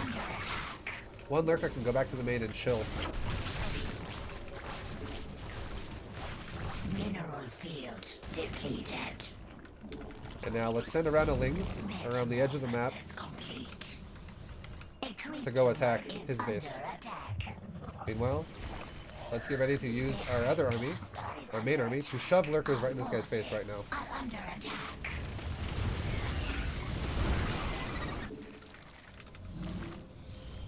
Now behind this, we're going into Broodlords. There goes my lings. They're attacking. They're trying to kill some shit. It's all good. Things are gravy. Not really doing much there. Let's try and run into his base even further then. And with all the ling supply we lose right now, we can remake Broodlord supply. So we're doing a lot of damage to his economy right now, guys. As you can see, we're killing a lot of probes right now.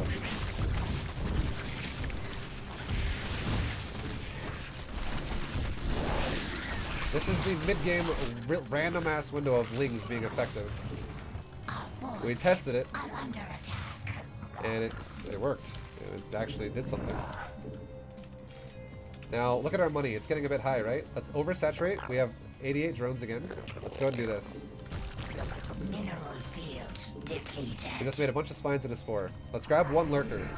Let's go burrow a lurker right there as well. And take it out of my control group now. And let's go defend this right now because he's actually going to go attack this at the exact time that I'm building it. This is just chance. So we're going to have to cancel like one of my spines. There we go. We're good. And now he knows I have a Broodlord style. So now the goal in this game is going to be to trade out my roaches and hydras in a way that's not horrible. Because this supply is not great.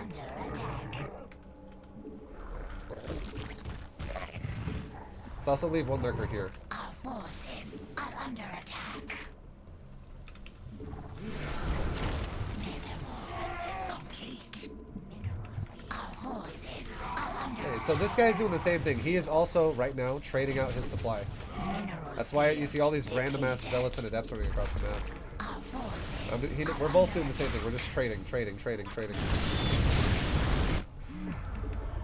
I can kill anything, awesome. If I can't, it's okay. Let's leave a lurker at my other base. And let's go burrow a couple of random ass lurkers somewhere across the map aggressively.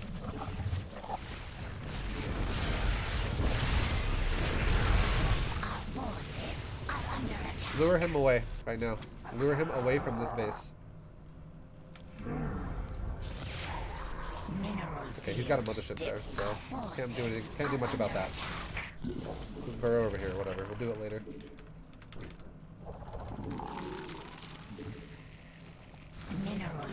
Keep being annoying. A creature is under attack.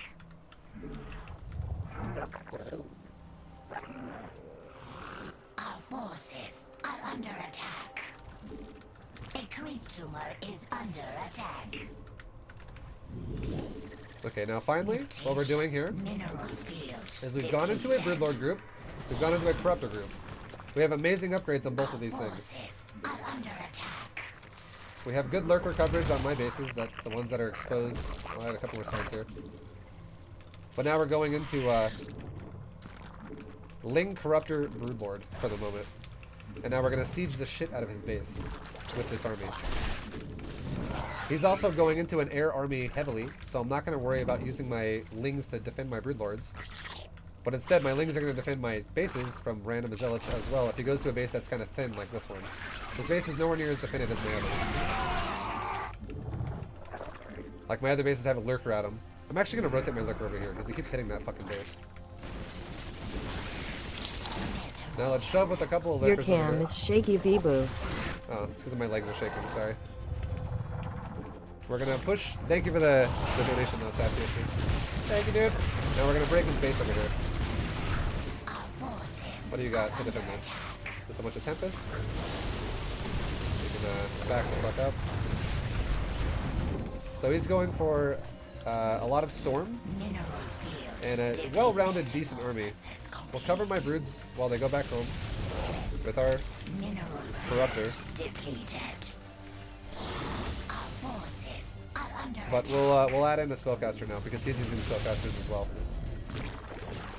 The biggest part about this game altogether though is the economy, guys. 100% it's about the economy. If I can keep my economy better than his, I win the game. It's just as simple as that.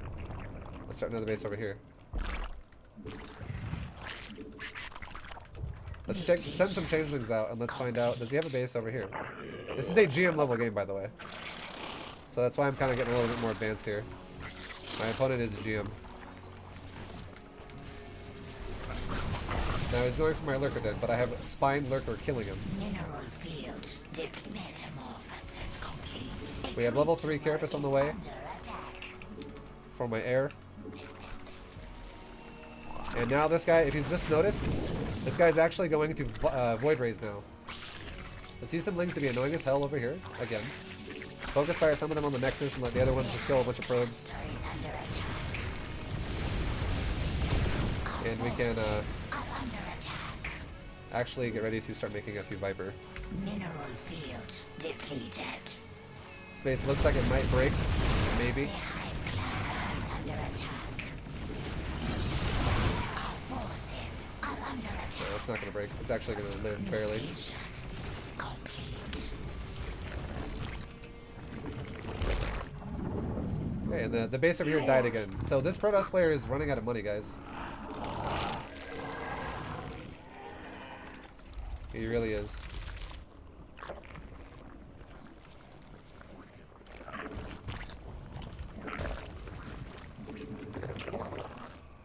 Let's take some more spines over here. Let's be extra safe. Our forces Makes it are hard for under him to deal with my expansions as I expand more like this. complete. Put another lurker at this base. Let's put this lurker over here now, because this is now my outside base. Rotate your lurkers to the outside bases and leave one lurker in your main to deal with warp prisms really well. Okay, and now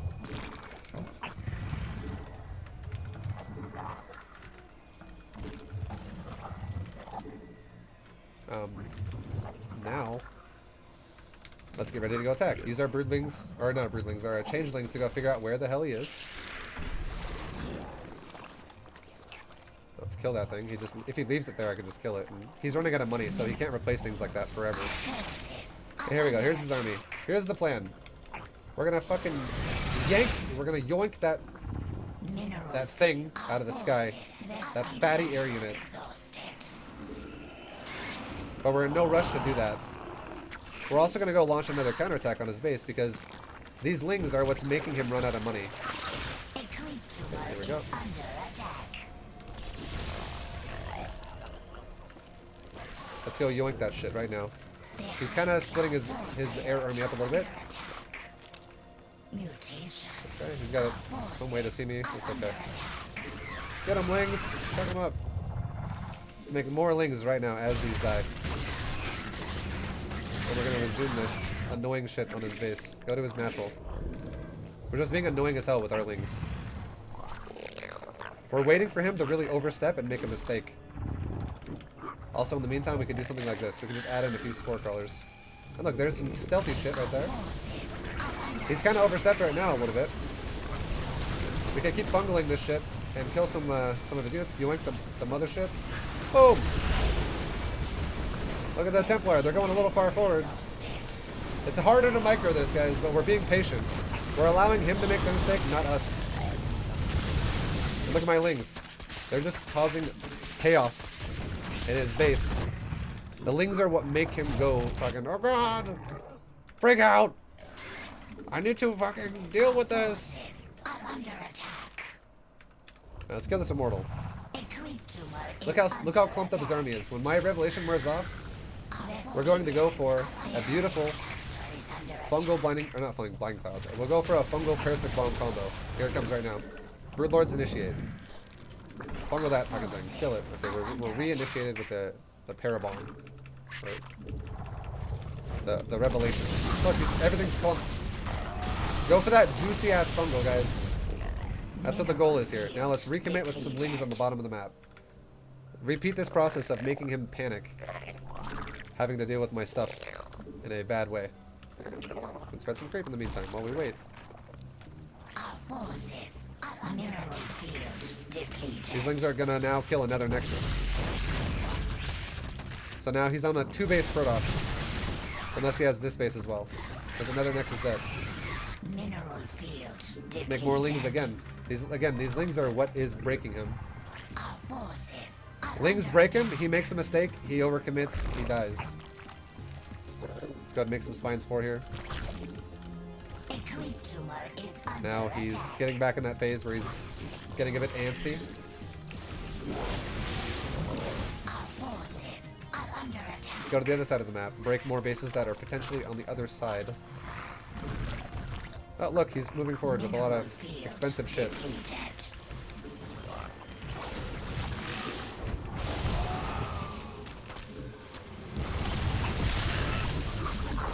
Our forces are under attack. Can neural parasite some of the fucking... Oh, here we go. This is it. This is the moment. That's the big juicy fungal we were waiting for. Throw some parasitic bombs in there. Everything's on A move. Just keep chaining my spells. My spells are the primary concern for me right here. And then his whole army just dies. The Lings, once again, are what's making him always feel pressured Thespian guys are to do shit. Thespian guys are exhausted. Now that was really, really, really advanced. Okay? This Protoss player is not 47, 48, 4900. This Protoss player is like probably mid 5k range. So, yeah. That was more advanced game. But what we did, this is how we do it, okay? This is how we do it. So again, this is something that's not easy. This takes practice, but this is also not a bronze GM game. This is a full-fledged GM game, okay? So don't think that you have to play at this caliber just to make it into GM. This dude's like fucking top 70 GM probably. Or top like 100. So here's how it kind of works. Again, it's all about economy, okay? Because look at the economy. Look at the bank.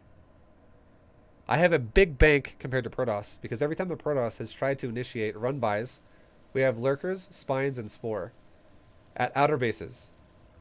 Outer base, Lurker, Spine, Spore. These defenses help really deny any type of run-by going into my base. And then finally we have Lurker, Spine, Spore in my main. So which is covering the majority of my tech. So every time a Protoss is going to attack you, it's usually going to be the same thing. They're going to hit a base that's on the outside of your base. Because no Protoss is going to go like this. I'm going to go ahead and attack your base in the middle. Because if he does that, he has to run all over creep, and I see everything. It's usually going to be the outside, and like Protosses will try to kill your creep, but it's usually going to be on the outside bases. That's just generally how it goes. So your odds of having a Lurker be useful at an outside base are way higher than if I left a Lurker sitting at my natural all game. If that makes sense. So again, yeah, it's the outermost base plus your main. So 3 Lurkers. It's like a triangle that extends along the map as you expand more and more. Now that's at my defense. That's what makes it hard for him to attack me with little warp prism pressure. And on top of that, I am using a lot of control groups, but one of my control groups is Zerglings. These Zerglings have multi-purpose. Number 1 purpose is they can kill Zealots really well because a fully upgraded Zergling is way better than a fully upgraded Zealot. The Zerglings scale better. And the reason why is because 4 Lings can already kill a Zealot. If you have 1 Zealot fighting 4 Lings, that's equal cost of supply and resources and minerals. And 4 Lings can kill a Zealot if they all engage at the same time. But Zealots get weapon upgrades and armor upgrades just like Zerglings do, which is that's fine. They both scale just as well as each other. But the big thing, fully upgraded, you don't need armor. Against Zealots it would matter, but against everything else it doesn't. Armor really doesn't fucking matter though. I'm just gonna tell you guys that right now. It really doesn't. On your ground army, it does not matter because it doesn't change anything about armor. Doesn't change anything about how fast they die to storm. It doesn't really change anything about how fast cannons will fuck them up. And it really doesn't change anything about Archons. It doesn't change anything about Immortals. It doesn't really change anything about Colossus. That much. Like, it changes really just Zealots. And my Lings already beat the crap out of Zealots anyways. So I don't need to waste my gas on making that happen even harder. Because Zealots aren't usually what's going to be defending his bases anyways. It's usually going to be Cannons and Templar and Archon. Anyways. The point is Zealots and Zerglings both get armor and weapon upgrades, which both scale the unit just the same. But the difference between the Zergling and the Zealot that is crazy is a Zealot gets a movement speed upgrade. Okay, that's it. It's basically as if we just got metabolic boost and that's all we got. But a Zergling gets a attack speed upgrade, which makes the Zerglings fucking annihilate zealots. Like, big time. 4 lings could beat a zealot before with... Which is an equal investment, by the way. But 4 lings could beat a zealot before, but now, like, 3 lings can beat a zealot with adrenal glands. So that makes ling scale way better. So if he has 10 zealots and I have 40 zerglings, I'm going to beat his zealots in that fight. Even if he has 3 zealots, I will still win that fight with probably like 10 lings left over. Because lings scale way better at that point with adrenal glands. And then if he doesn't have armor upgrades, which a lot of Protoss also like to skip because they go into air instead. If I have 40 lings fighting 10 zealots and we both don't have armor upgrades, I'll actually probably live that fight with like 20 zerglings left over instead. Because again, lings scale way better than zealots. Because of adrenal glands. So my lings here, they're able to control the ground with... This is my mobile force. His mobile force is zealots. My mobile force is stronger than his. So I have the option to always be taking whatever fight I want wherever I want. And usually if I'm the one playing better than the Protoss, it'll usually be on his side of the map because I have more money than him. So I get to attack him more often. A lot of Zergs, what they do in this situation against Protoss like this with a Death Ball is they move this army, the main army, they move this around in fucking Fog of War. They're like, let's go over here. Let's go over here. Like, no. No, don't do that. That's how you potentially just throw the game away. What you do is you control the Protoss by basically breaking his legs from under him, breaking his foundation from out from under him, by having your lings control everything. Your lings are the ones that force the Protoss to take a fight. Because first things first, if the Protoss goes back to defend my lings, okay? He's like, defend the lings! Lings are attacking me. You know what I do as Zerg? I go, alright, let's shove our creep forward a little bit more. Oh, yeah. Just shove that creep a little bit more in his face. That way I can shrink the map distance a little bit more of Fog of War that I don't know where he is. Or if he doesn't defend his base, I kill a base and he might go into panic mode and run right into my army. It's got multi-purpose. Yo, Harry Meng and Quadro90, thank you guys for the subs. Welcome back and welcome. Much appreciated, boys. But yeah, if we keep him defensive, we shove the creep and we keep doing it more and more. And we just keep creeping more and more towards his base. If he gets crazy and aggressive, we prepare to kill his army. So that's the whole logic here of how we're controlling the Protoss. Then, if the Protoss ever oversteps, okay? I didn't mean to hit B, by the way. My bad. If the Protoss ever oversteps, alright?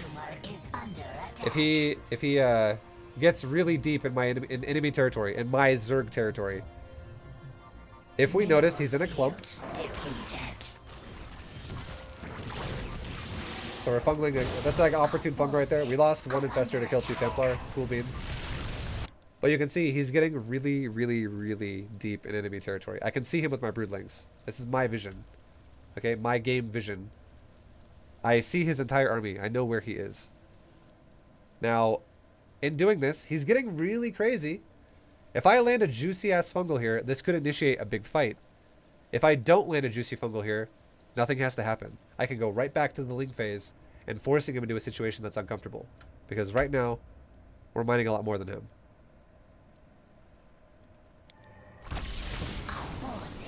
And we also have somewhat shrunk our drone count down just a little bit. Which has, you can see my bank is humongous, by the way. But our shrunken drone count down a little bit means my army supply is massive. I have 130 army supply right now versus 100. He's got 150. He has even more than me. This means he's really all in. This means that this army, he has not really much of a bank. And this army is kind of it. Because he's kind of at that point where he's like, ah, fuck it. My base is done. I'm not really going to keep rebuilding it. Whatever happens, happens. He's gone into that I'm going to all in phase. Just like his clan tag says. So he's committed here. This is it. This is the game for him. So the best case scenario for him is if I overstep and I throw an army away in a really bad way. But back to what we're talking about. Back to the Zerg logic here, okay? Zerg logic. I'm going to try and fungal his army. And I did. Now that I fungled him, his movement speed is really, really bad. He's like a queen off creep that's walking really slow. So what we can do right here, right now, is I can actually attempt to neural parasite a couple of units. And this is the reason why this is so amazing. Lots and lots and lots and lots of players make the same mistake. If I Neuroparasite 2 units right now, okay, we get 2 Tempest. Neuroparasited. I can immediately grab these Tempests in the green box and move them over here. If the Protoss says, fuck, I just got 2 Tempest Neuroparasited, whatever, I'll just let them die. Then they die. Then I just get a free, what is that, like 12 supply? The Tempest is 6 supply, right? They didn't nerf that? It's, okay, it's 5 supply. It's a free 10 supply. So I get 10 supply for free. Cool. That's a big chunk of his army gone right there. 10 supply for free is not a that's a big deal, okay? That's not a small thing. So if I do that, that's great. But a lot of Protoss players, when they get Neuroparasited, they for some reason have this like this switch that just goes. It's not even Protoss, it's everyone. As soon as something gets Neuroparasited, there's this switch that goes off in their brain, and they're like, no. I'm gonna kill your army now because there's no way you're gonna get Neuroparasites here. And I don't give a shit about Neuroparasiting. It's not because I'm trying to Neuroparasite the whole army and that's it. It's just to take. It's like abducting. I'm just abducting 2 units basically. But if he comes back with his whole army, I will literally fungal the shit out of it when it comes back. And I will, if I do land a juicy ass fungal, all I do then, if that fungal is perfect, I then go Broodlords, attack, Corruptors, attack, and then I go right back to my Infestors and I go fungal again. And then I go to my Vipers and I go, let's bomb. And then I go back to my Infestors again. Let's reapply a fungal. It's that kind of a setup. It takes a lot of practice to be able to do that. I'm not going to lie. Fucking most Zergs on North America can't even do this. They literally can't. Most Zergs cannot do this on NA. There are plenty of Zergs in the world who can, but a lot of Zergs on NA do not use spellcasters like this. But if we grab the Protoss with a good spellcast, this is what happens. See how he comes forward? And he gives me that juicy ass fungal right there? This is when I go, time to A move with Broodlord Corruptor. Cool. Those units are going to cover my spellcasters now, and they're going to control the fight really well with my, you know, killing everything that can be fucking there. And now we just chain the fungal while applying bombs into his army. And his army just goes, woo, it plummets to death.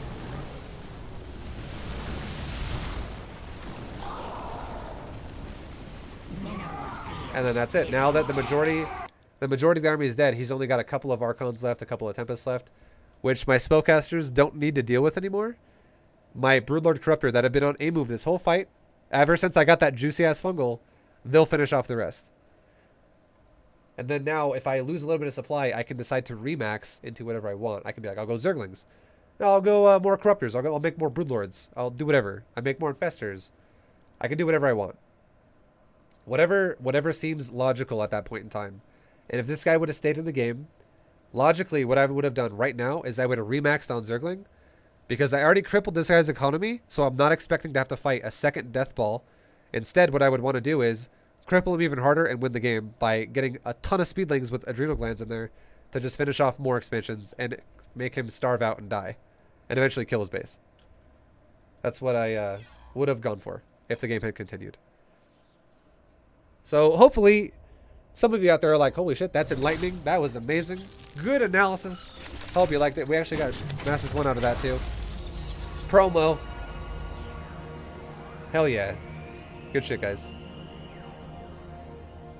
But that's how you control Protoss. It's very, very good to control Protoss like that. You just control their economy, and you put them, you make them the ones who are put in uncomfortable spots rather than you. Because you don't really want to leave your creep. Anyways, Masters 1, boys. We got it. Done. Next promotion is GM on Zerg.